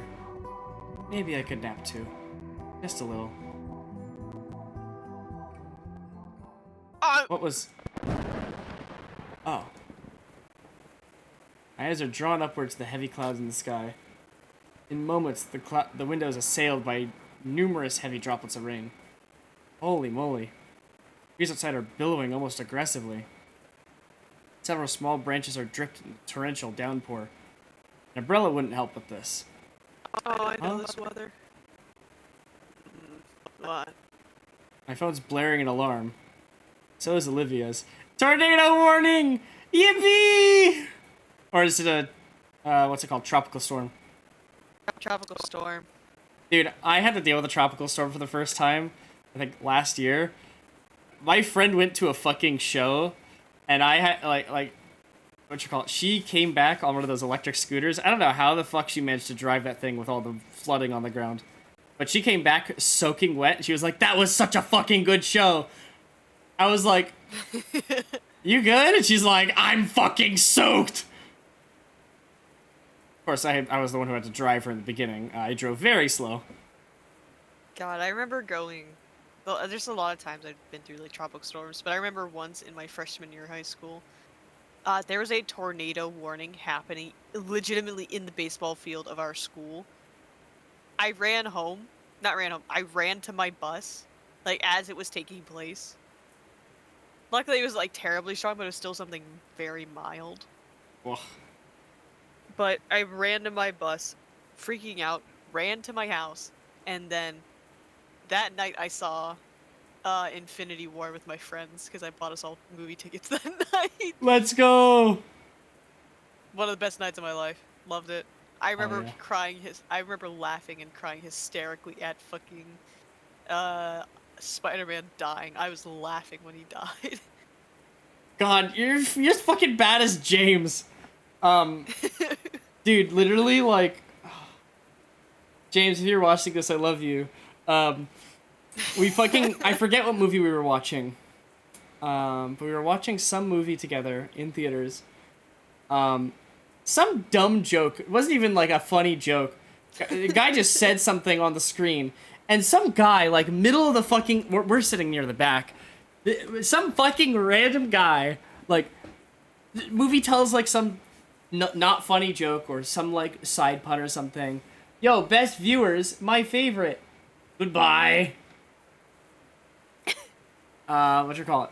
Fucking, tells like a not funny joke. And the fucking guy goes, ha, ha, ha. And James loses it for 2 minutes straight. 2 minutes straight. Like, I thought we were gonna get kicked out of the theater. He was laughing so fucking hysterically. It was the funniest shit. Oh my god. I think my other, like, great movie experience is, I went to go see the Mario, like, the newest Mario movie with some friends. Like, Estelle was with me. And you know the scene at the very end where he gets shrunk down and put in the jar? Yeah. Estelle, near the top of their lungs, went, no, don't put him in the jar! I was like, calm down, chill! Put him in the jar. No! I'll never forget. Anyways, instructions to shelter in place for several hours. The classroom door is thrust open quickly. Mr. Iotacon is back, panting hard and clothes drenched. Takes a moment of surprise to compose himself as best as he can. Him. Sorry about that. Faculty is doing a sweep at the campus right now. Apparently, there's a monsoon scare right now. Monsoon? Does that happen here? Iotacon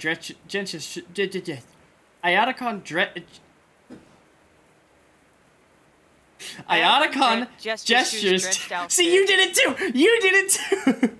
Iotacon gestures to his drenched outfit out the window, as if to ask Mia had Okay, clocked hold me on. head after all. Iotacon gestures to his drenched outfit and out the window, as if to ask if Mia had clocked me in the head after all. There you go. It's because gestures and drenched got me saying drestures. Dressed. Right. It's like me saying wacked instead of wicked or whack.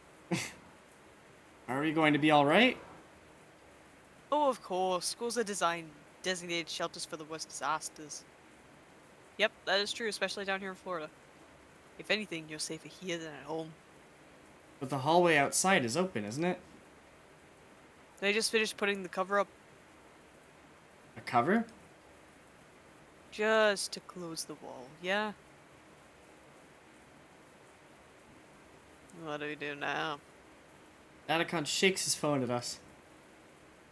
Shelter in place. We're all stuck here for a few hours. Yeah! Olivia I popped reaches my into her jaw. bag and pulls out her drawing book and a well-used pencil. Actually, why don't we use this time to catch up on some schoolwork? I'm sure you have some work from other classes still pending, and I can't think of a better time to tackle that than now.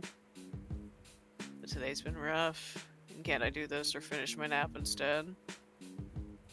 That's fine too, but aren't you falling a grade behind grade-wise in some of your other classes? Maybe. Fine, I'll catch up on some of that work.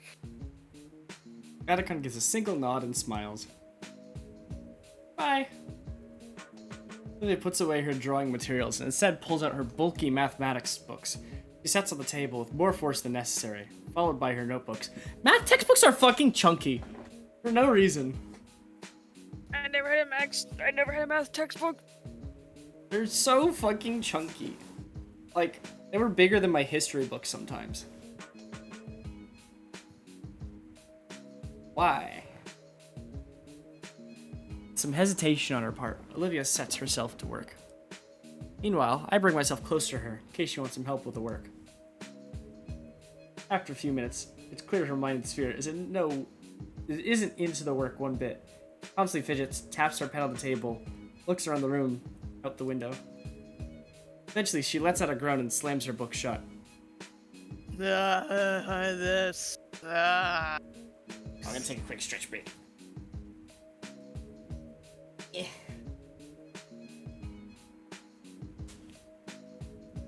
Stretch your back, Nim. Crack them bones. Oh. Yes, good. Those are my fingies. Yes, good.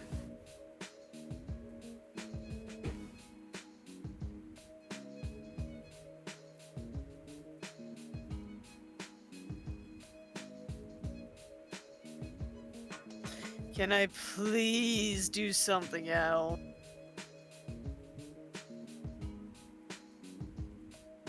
Atticon, who's been busying himself with grading some paperwork, snaps up and away from his work, looking at Olivia while rubbing his chin.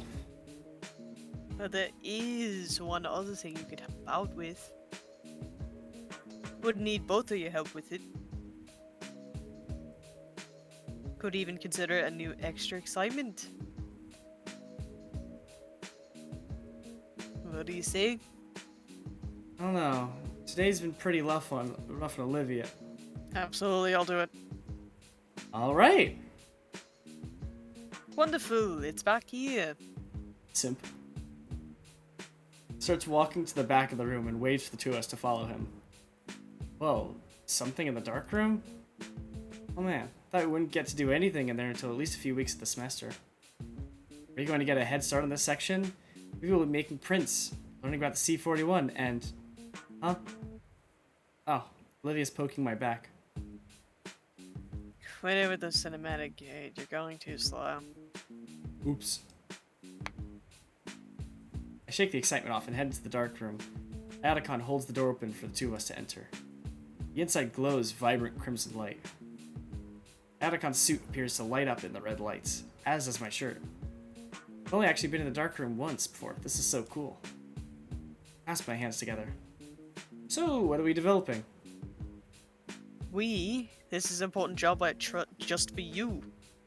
Alright, I'm ready for it. What am I developing? Your lower back. Click of the switch, and the red lights switch to normal lights, properly illuminate the room. There's boxes over there, and I need one at each station around the room, but they're too heavy for me. And you can, of course. Legally, I can't make you... Oh, if you can, of course. Legally, I can't make you do any of this. Do I at least get extra credit? You get one of the bags of chips I keep hidden in my desk. Fine. Nice! Come on, Olivia. We should clear the way for him. There's actually something in the box we'll need in a bit. Two move back to the entrance. I'm faced with a myriad of boxes I have to carry. think there's about 10. Pretty medium-sized. You can fit a table lamp in them. How heavy can they... Oh! Thud. If with your knees, they go. This is gonna suck. I look at Olivia. She already has her phone out, pointed my way. Damn it. I shift my legs and try again. I actually managed to get this thing off the ground. This must weigh at least 70 pounds. What are these things loaded with? Bricks? Something like that. Careful, they're fragile. Finally, I get the last box in its place. I pick a chair and collapse in a heap. My muscles are on fire. Gonna be honest, don't know if I could have done all that in the beginning of the year. Guess I'm getting stronger. Anacon walks back into the dark room with a small black toolbox. Oh, good, you're done. Come on out and take a breather. I look tough. I'd rather stay here. Olivia shows up in the doorway behind Anacon. Surprised you didn't use the dolly. What dolly? Bruh. Before you get started with me, Inko, you didn't ask. Always check if there is a dolly. Always check if there is a dolly. Always check. I've done enough business with my dad to know to always check if there's a dolly. For the love of... I hate you. That's the spirit. Olivia stifles her laugh into a snickering snort fest. Your mood will improve when you see what you've been carrying. Oh? Grabs a box cutter from the shelf and slices one of them open. Teacher pulls out what looks to be a large overhead lamp from the box. Oh. How sweet. So that means... Then you'll be making your own prints for midterms. That sounds awesome. Oh man, I can't wait to... But before any of that, they need to be disassembled. The rest of the parts are taken out of the first box, set down meticulously. Olivia's gotten curious as she's rolled up to the station, handling one of the funnier looking pieces. Anywho, here you two go. Wait, two? Yes, two. Don't think I didn't notice you watching Inko so much. The stammered denial from Olivia does nothing to wipe the cheeky grin from our teacher's face. Ah, blushy girl. What about you? Ugh. Excuse me. What about you, Mr. Atticon? I'll be scare. right back. You know what's funny? It actually is a jump scare because you see this fucking creature. Yeah. I want to hug that gator. He makes his way to the door again. Get started without me, I need to go fetch some things. Before either Olivia or I could speak up, he's left the room. Olivia already has the toolbox open on her lap. Right then. I grab the folded up instructions and lay it out, seeing the details of a bizarre device is fully assembled. Okay, so... bunk. Step one. Hand me the next piece. No, did I scare you? Yes, you scared me. Things are heavy. What if you dropped that on something? No, I didn't though. You could have. And I didn't. Lily's tail reached for some brackets, but I grabbed the limb before she could take them. Hold on, we gotta do things right. The enlarger might not work right. Retracts her tail from the table. You're no fun. It's just an oversized lamp. That's a gross oversimplification. You're a gross oversimplification. Okay, now she's just being me. Anacon's gonna make you use the one you break. Just means I can sketch more, right? Well, it means you can't participate or learn about photography. Photography's your thing, so it doesn't really apply to me much, does it? Well, maybe that's the case for you, but photography's my thing. The whole reason I took this class, after all. No, sorry. It's nothing. Olivia politely rests her hands in her lap. Her eyes linger on the box of parts. Wow. How does it work then? The print enlarger? She shakes her head. Photography.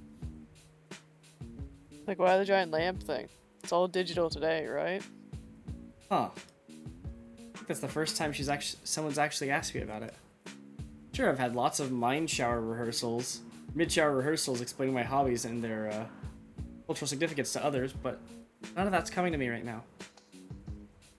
It's all about shot composition. This machine's part of the production of it. Getting the right things in the right places and at the right time to evoke certain feeling. Composition is a thing in painting too, you know? I'm ill prepared for Olivia's comeback. Yeah, but it's a lot easier to pick the composition you want. You don't have to worry about any factors other than yourself. In photography, you have to build the set to get a good photo. That's the fun of it. But why would you want to limit yourself like that?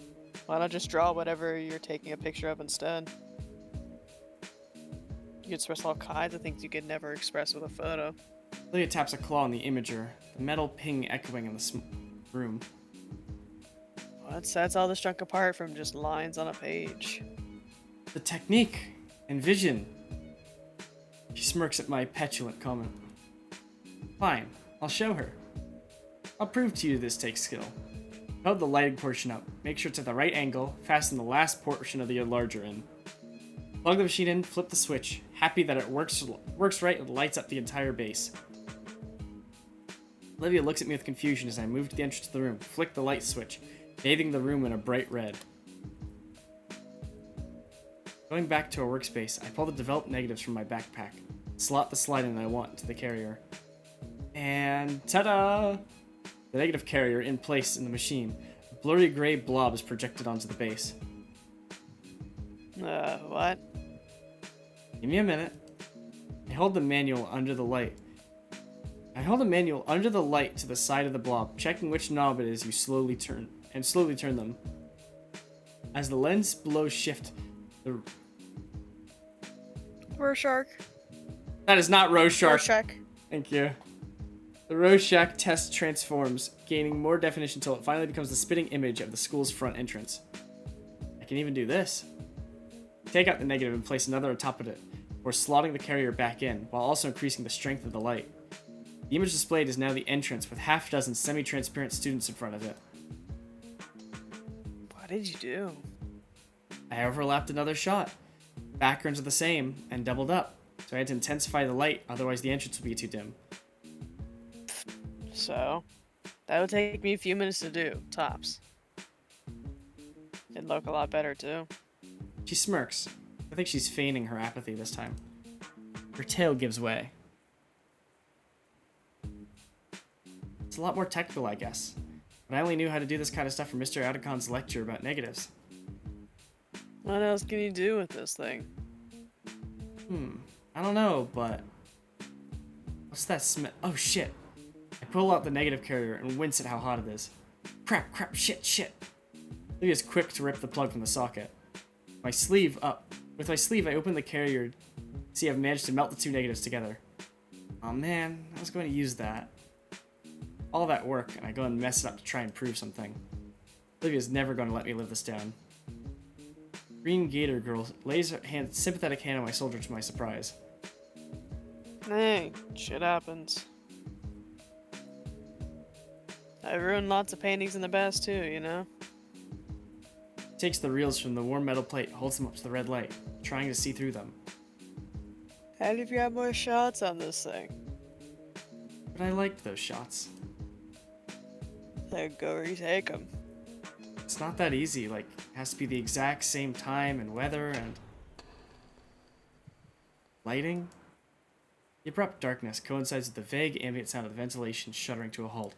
Dude, I've been inside of a Best Buy when the fucking power went out. You know the sound in Five Nights at Freddy's 1 when the power goes down? I literally heard that while I was God, inside of there. I've heard that too in like a Home Depot. It was terrifying.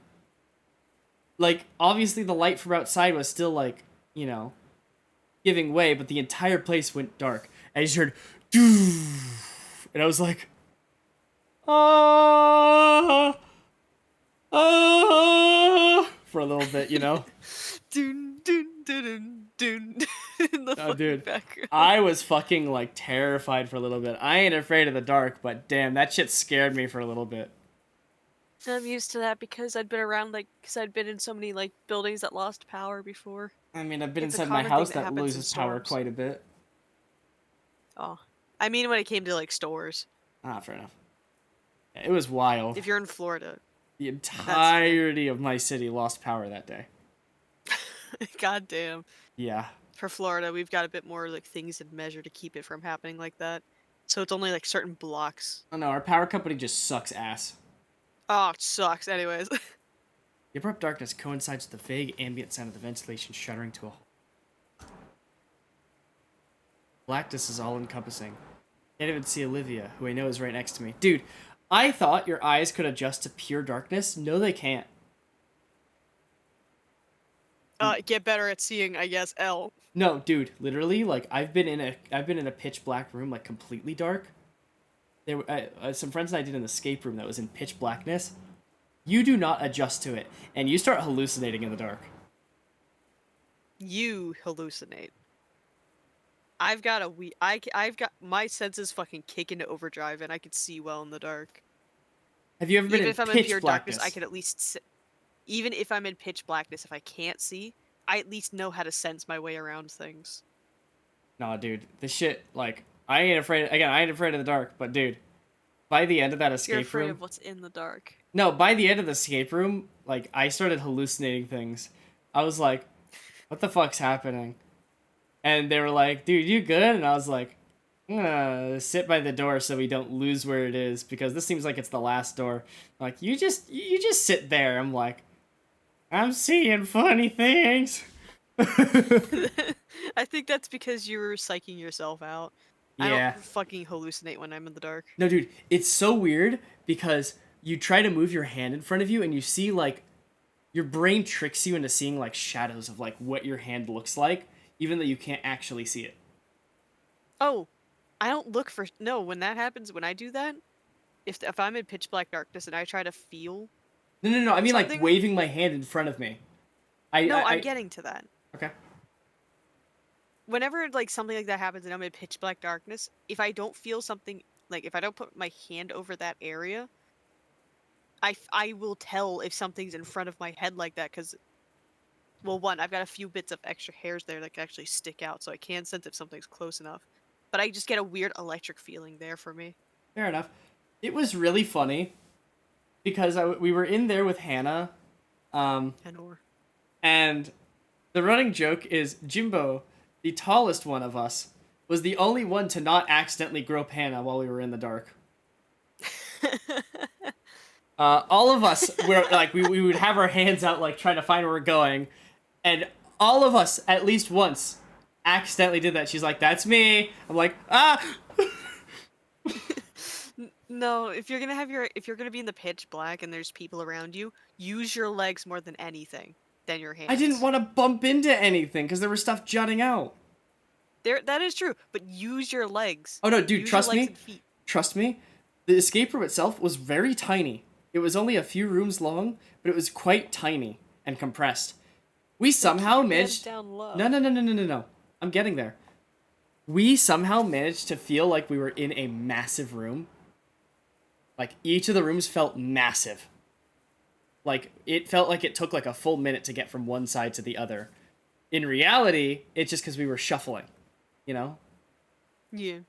Like, we bumped into each other not as often as you would think.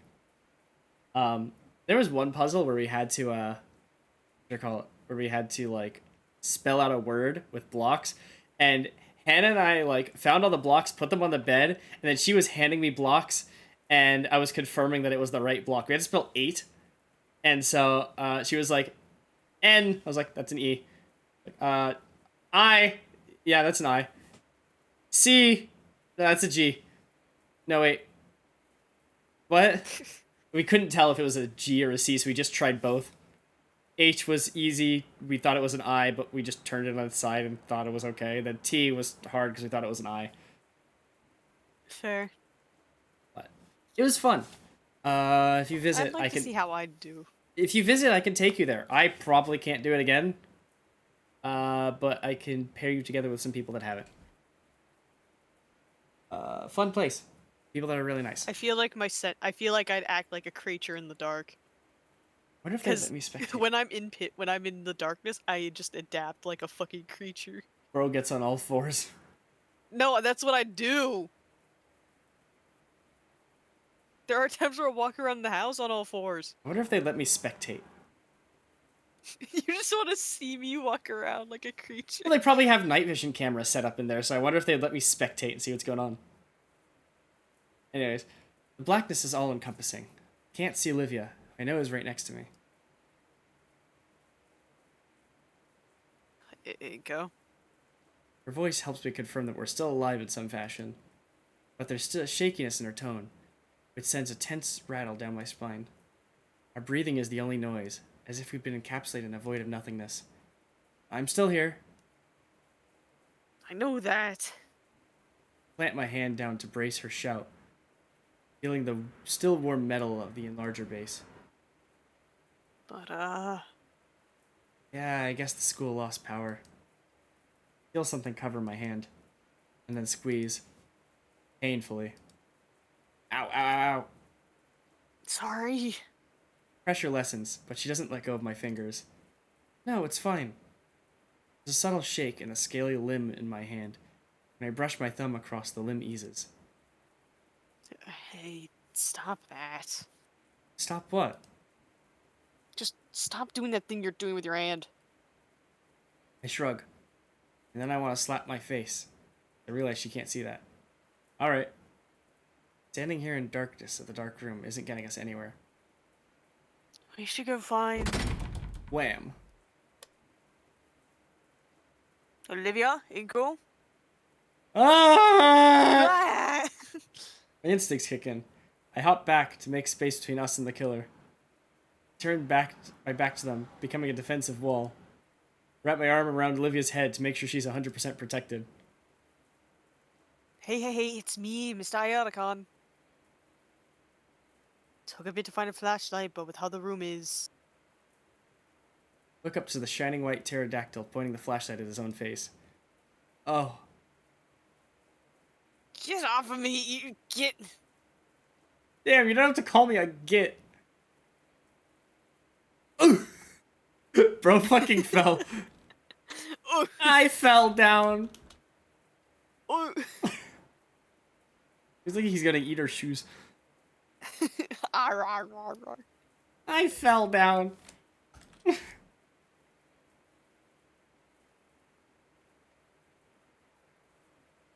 Look, I'm not paying you to get frisky in the closet. That's what Trigham's class is for. You're not paying. You're not pay. Oh wait, sorry. You're saying you're not paying. paid. We're not frisk. You're not paid. Sir Atticon holds up a pale hand, his grin widening. Relax, I'm just joking around. Leans against the door to get a better look inside the dark room with his flashlight. Power's out for the whole block, and apparently our backup generator is decades old and is only keeping the AC on. Someone should get fired for that. The principal.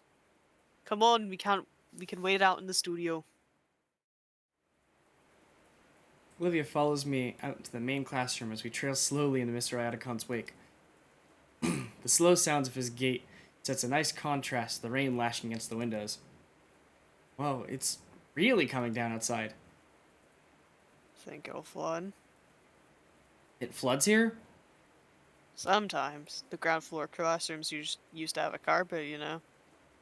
Atticon starts pulling something out of his desk, but it's too dark to see what. Ugh, don't remind me. That junk just sucked away half a year's last funding. You ever tried teaching people about watercolors without frickin' watercolors? It was ridiculous. I remember. I remember you were the most upset. Alright. Set some tiny tea lights down on one of his desks and begins lighting them. Tiny wicks are set alight with the tiniest of embers, providing the bare minimum of illumination for us to see. Well, those trigger the fire alarms. Should be fine. They're too small by themselves. What are those for? Been saving them for a rainy day. We were going to stuck be here for a while, so why not make it a camp out? Have you ever tried roasting a marshmallow over a candle?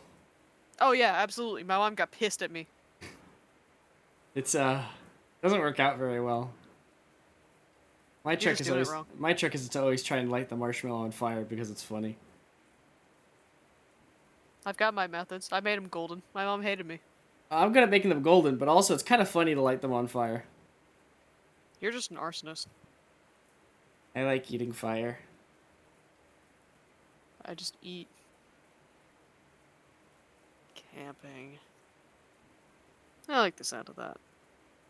Will we get in trouble though? Be trespassing, right? It's either this or try to get home in this storm. As if to illustrate his point, the weather decides to chime in. Besides, the schools are usually made with sheltering in mind. Jump scare.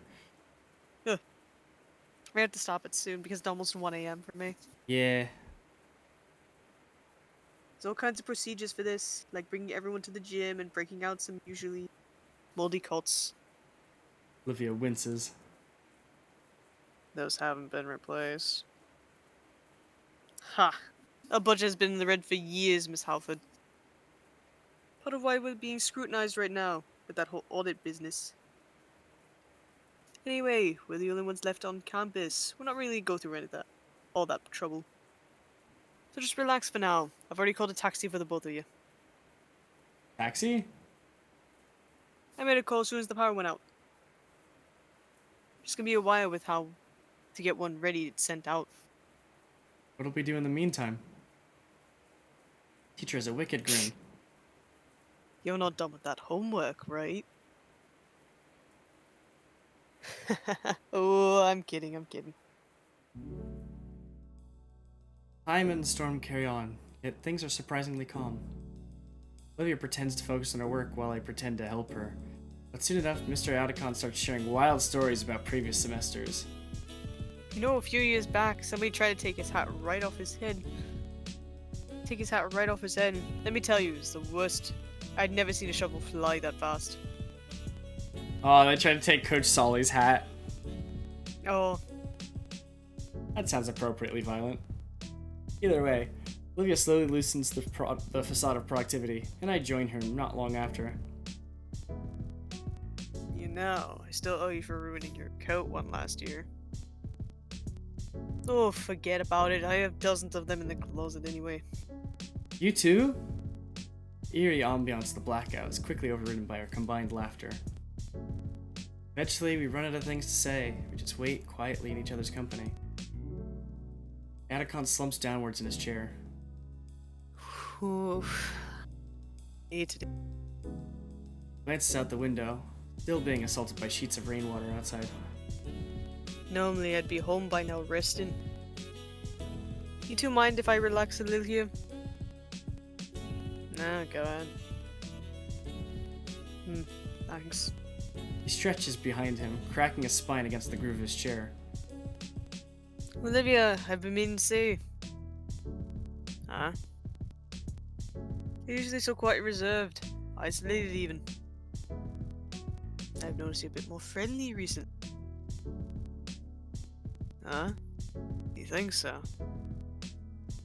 You've been in my class all 4 years. Of course I would. Maybe I'm a bit old-fashioned, but it hurts me to see a student hurt themselves like that. When you're in the adult world, you'll see this all the time.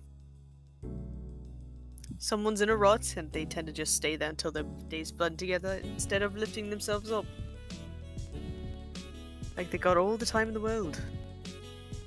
So I'm proud of you for making an effort, Olivia. Oh, Mr. Atticon, don't be flustered. Be proud, Olivia. You've managed to form a friendship. Of course, I appreciate you extending your olive branch too, Wingo. Me? It's no problem, Mr. Atacon. Come on, school hours over. You can drop the mister. I mean, it's not something to be thanking me for, is it? I'm just her friend. It's great to hear, though. Can't always navigate this world alone. Someone to keep company can really help.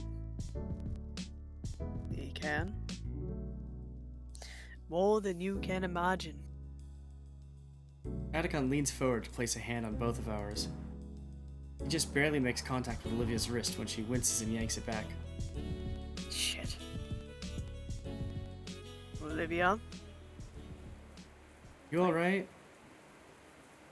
Oh, I'm fine, just... that hurt. It's fine before, though. I'm trying to stay off that wrist all day. Was it that bad? It's feeling better. They even helped build those doohickeys. Print enlarges. Covers his eye with one hand. Of course, great move. Soon's been overworking herself, and I think to give extra work. What am I doing? It wasn't your fault. I didn't want you to worry. I had no idea how bad it was.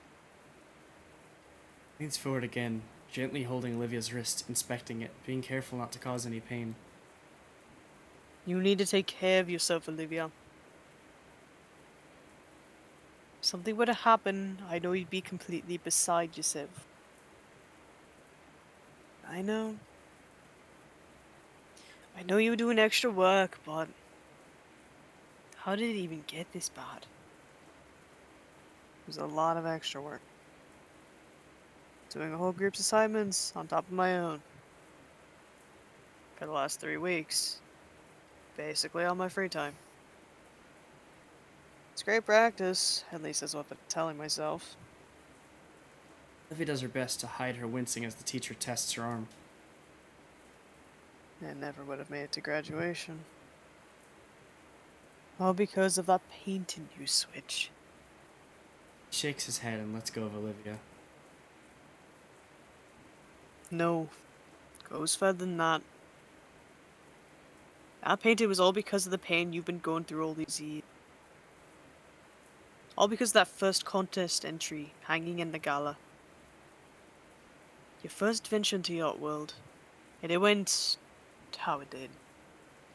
Olivia looks down at her hand, stretching the fingers in and out, slowly, carefully. My hands move without thought, fingers taking her hand, carefully to help her in some way or another. You and that painting. Now, Ah! why is My it right cutoff click? time. My cutoff time's gonna be 1:30 at this point. I don't care if we're gonna be in the middle of a chapter. It's a late. I know, I'm trying to go fast. Our teacher palms his face and groans into it. It's a genuinely good piece, Olivia. I've told you that so many times. She locks up, but manages a small nod. What a horrible chain of events. I've had to witness it all these years. Watched as it take your friends, your self-worth. That little smile you had when you first came into my class. Now it's ruining your health. Gently lets go and covers his own eyes again. They really just sat here and watched it. I was just talking about how people act like they have more time than they have.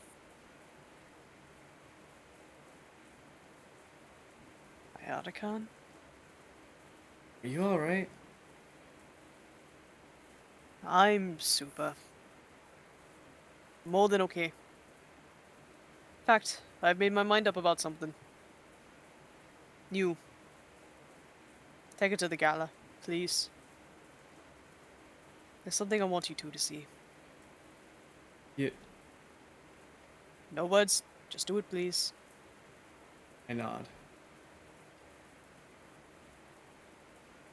What are you going to show us?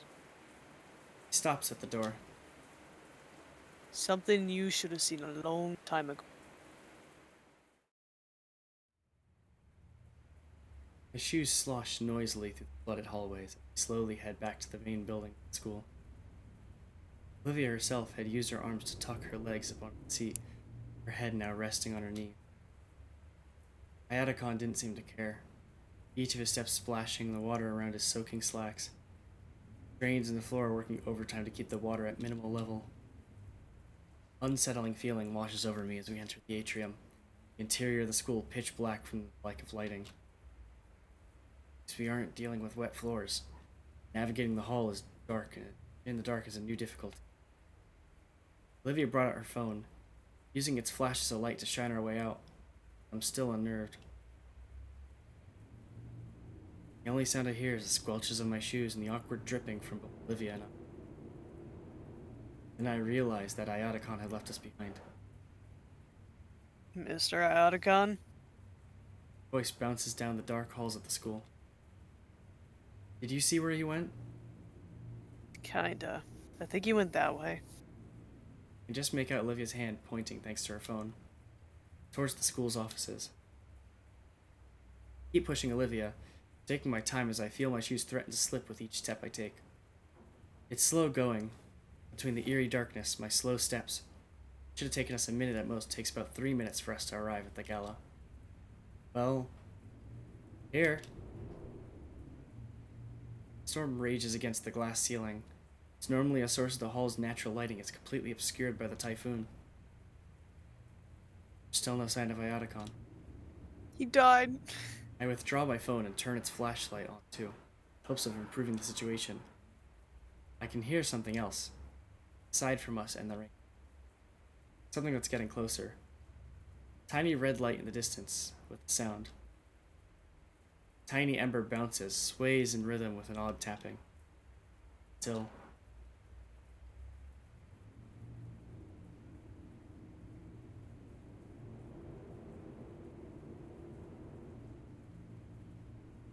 Oh, fuck yeah. I love him. I'm frozen for a second. Thought forces its way through me. You would never hurt us. Iadicon, what are you doing? Something is kicked aside. It's Olivia's painting, the art contest a few weeks back. It smacks loudly against the glass casing of the display case. These are the ones, yeah? What? I'm ignored. Iadicon staring right at Olivia. She's also struck fearfully, but she nods. Iadicon takes a deep breath and faces the display.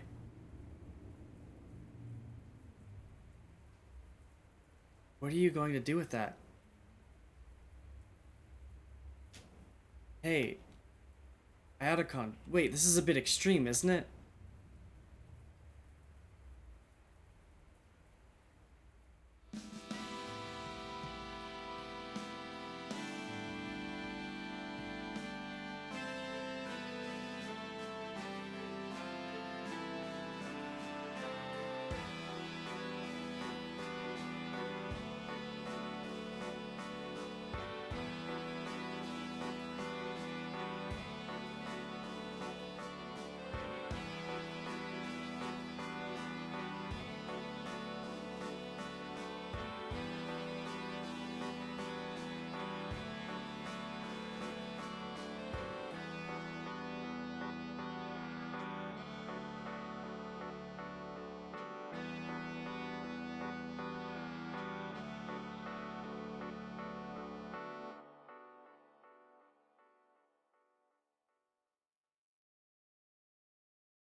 Not only the new one, but the Beautiful old one segment. too.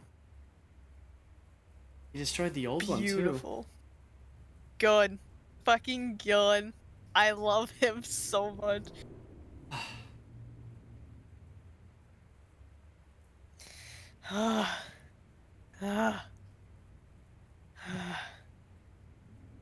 Olivia. It's gone. Both of them.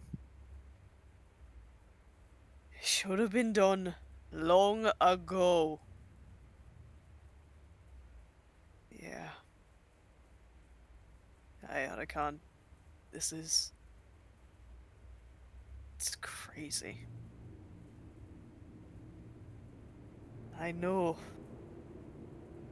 About the other things in the case. Who fucking cares? Those students graduated ages ago. You know how many still do art? None. They're collateral, so someone else can.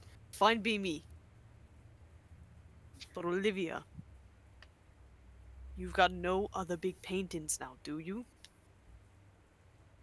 Shakes her head. It's a shame.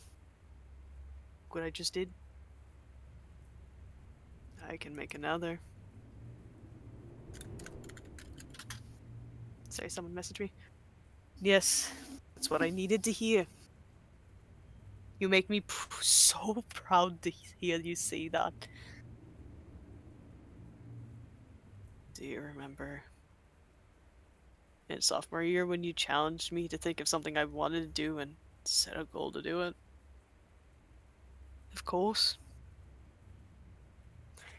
I couldn't think of anything back then. But there's been one thing that I've been do for a while now. And like you said, some company would really help. Olivia grips my hand just a little tighter.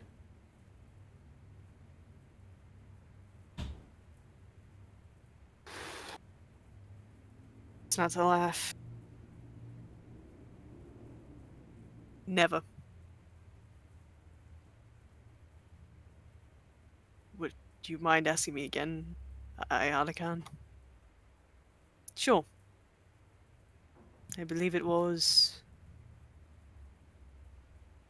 If you could leave right now and go do anything you wanted, what would you want to do? Anything at all. Yep. I wanna go see a fountain. And paint it for you. Fucking brilliant. I love him so much. There's a fountain here? There's a park not too far from here. I can barely see a fountain in the center of it from the window. You can't see it right now from the storm, but I want to go there. Weren't we at the fountain before? No, but we were at the fountain at the start, at the the opening area of the game. You gonna say the fountain, like, wasn't that where she was crying at, or was it somewhere else? No, we were crying in the middle of the woods. Oh, okay. The fountain is like the cover, the title cover. Ah, okay.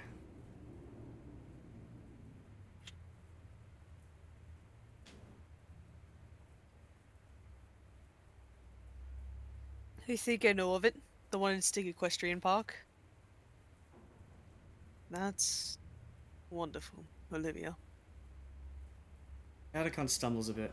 I rush to give him a shoulder, some shards of glass crunching under my feet.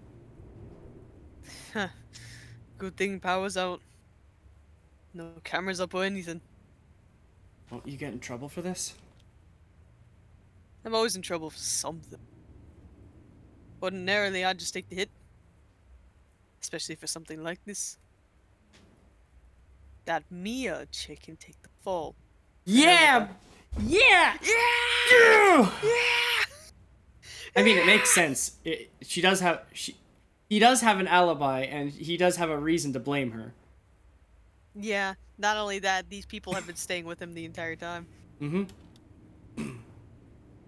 Olivia manages another small smile. I'm looking forward to that painting. You better get it to me.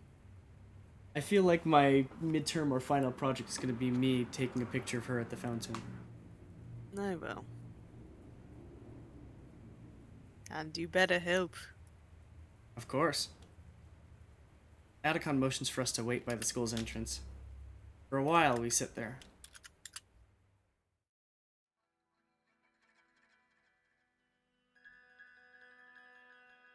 You have one, Iotacon? Hmm? Do you have something you want to do?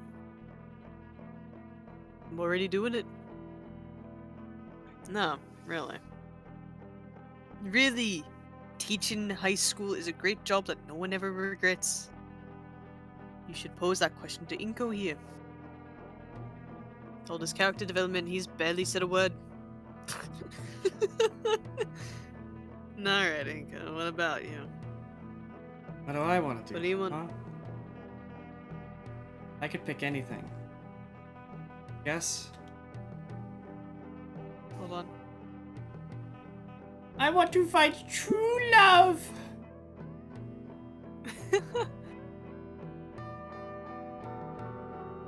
I want to find true love.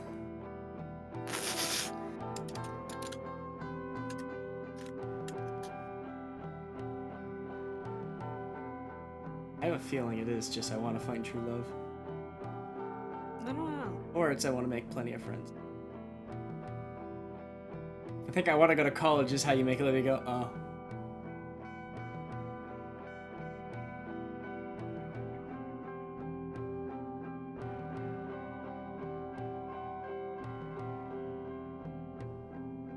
And Olivia's just like, oh, Inko, wake up. Hold on.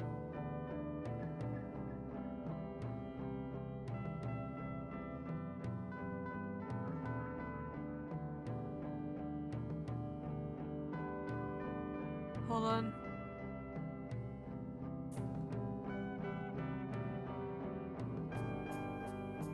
I like this music.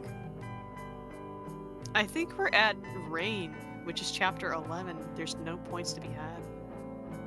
So it doesn't matter what I say? Doesn't matter. So does that mean that I'm locked in? I think you're good. We just choose what we want. I want to What? find... We should think about what Inko. We should think about Inko. I think he wants to make Inko's- plenty of friends, and he wants to find true love. Like, wanting to go to college is great, but I think College has never truly been the focus. he just wants to make friends and he wants to find love. He wants to settle down. I think Inko's already made plenty of friends already. You think it's that he wants true love? I think so. I do too. More ambitious dream I can get behind. It's a bit unimaginative. That's just hater talk. You should probably start looking more into the how and what.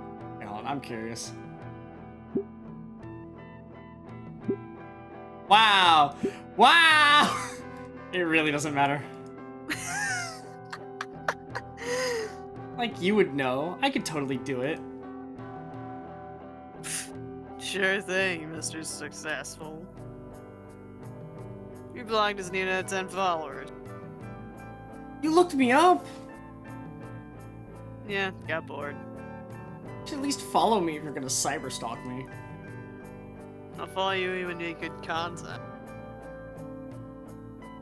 Also, your interpretation of Godzilla. You copy her video essay sucks and you send that shit to James. Send that screenshot to fucking James. Alright, I'll go over to James right now.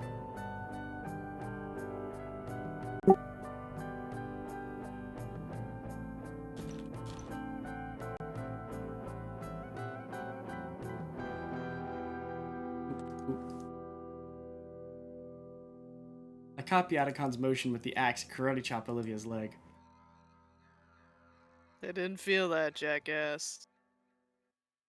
Well, I guess some banter is a form of motivation as well. Sounds like you have quite the promise to uphold now, Inko. Ooh. Even with the disses being thrown around, what stood out the most was the wild grin on Olivia's face. Between the staccato of rain and the uproarious laughter, time seemed non-existent. I could feel the muscles in my face ache from being brought on bouts of laughter and grinning, which made the taxi's arrival so disappointing. As we were escorted out of the parking lot, our mirth was replaced with something more calm, comfortable. Easy quiet to let my thoughts wander back to the things that we said to each other. Back to what our tarot teacher had said. Navigating the world alone. For all the time I spent around Olivia, it never really occurred to me that she'd harbor something like loneliness. I mean, Damien alone is a wild crowd composed of single madmen. And Liz, she's practically the group's nanny or something. Driver of the yellow van leans into his horn. I feel a baleful leer on me, even through the haze of the fog and raindrops. Olivia draws her hood up. I hold my jacket above my head. With a final look to Mr. Atticon, we thank him. No need for the thanks. Seeing my students grow and prosper into adulthood is the reward this old fossil needs. Is that the thing? Yippee. With a wave, he sends us off into the rain. The irate taximan's van that yells at us about burning his gas. While Lydia's working to get herself situated to the cab, I turn back. Mr. Atticon is sagging, meandering back to the building. No, hurry up. Right. That's what we'll call it. Yeah! I loved that scene with Mr. Atticon. Ah, that was He's such a good so scene. fucking cool. It's like after the stream, I might go back and watch it one more time. No fucking mood. All right, thank you all so much for tuning in. Have a good night, everybody. Stay pink, stay beautiful, stay gold. Hug your local dinosaur.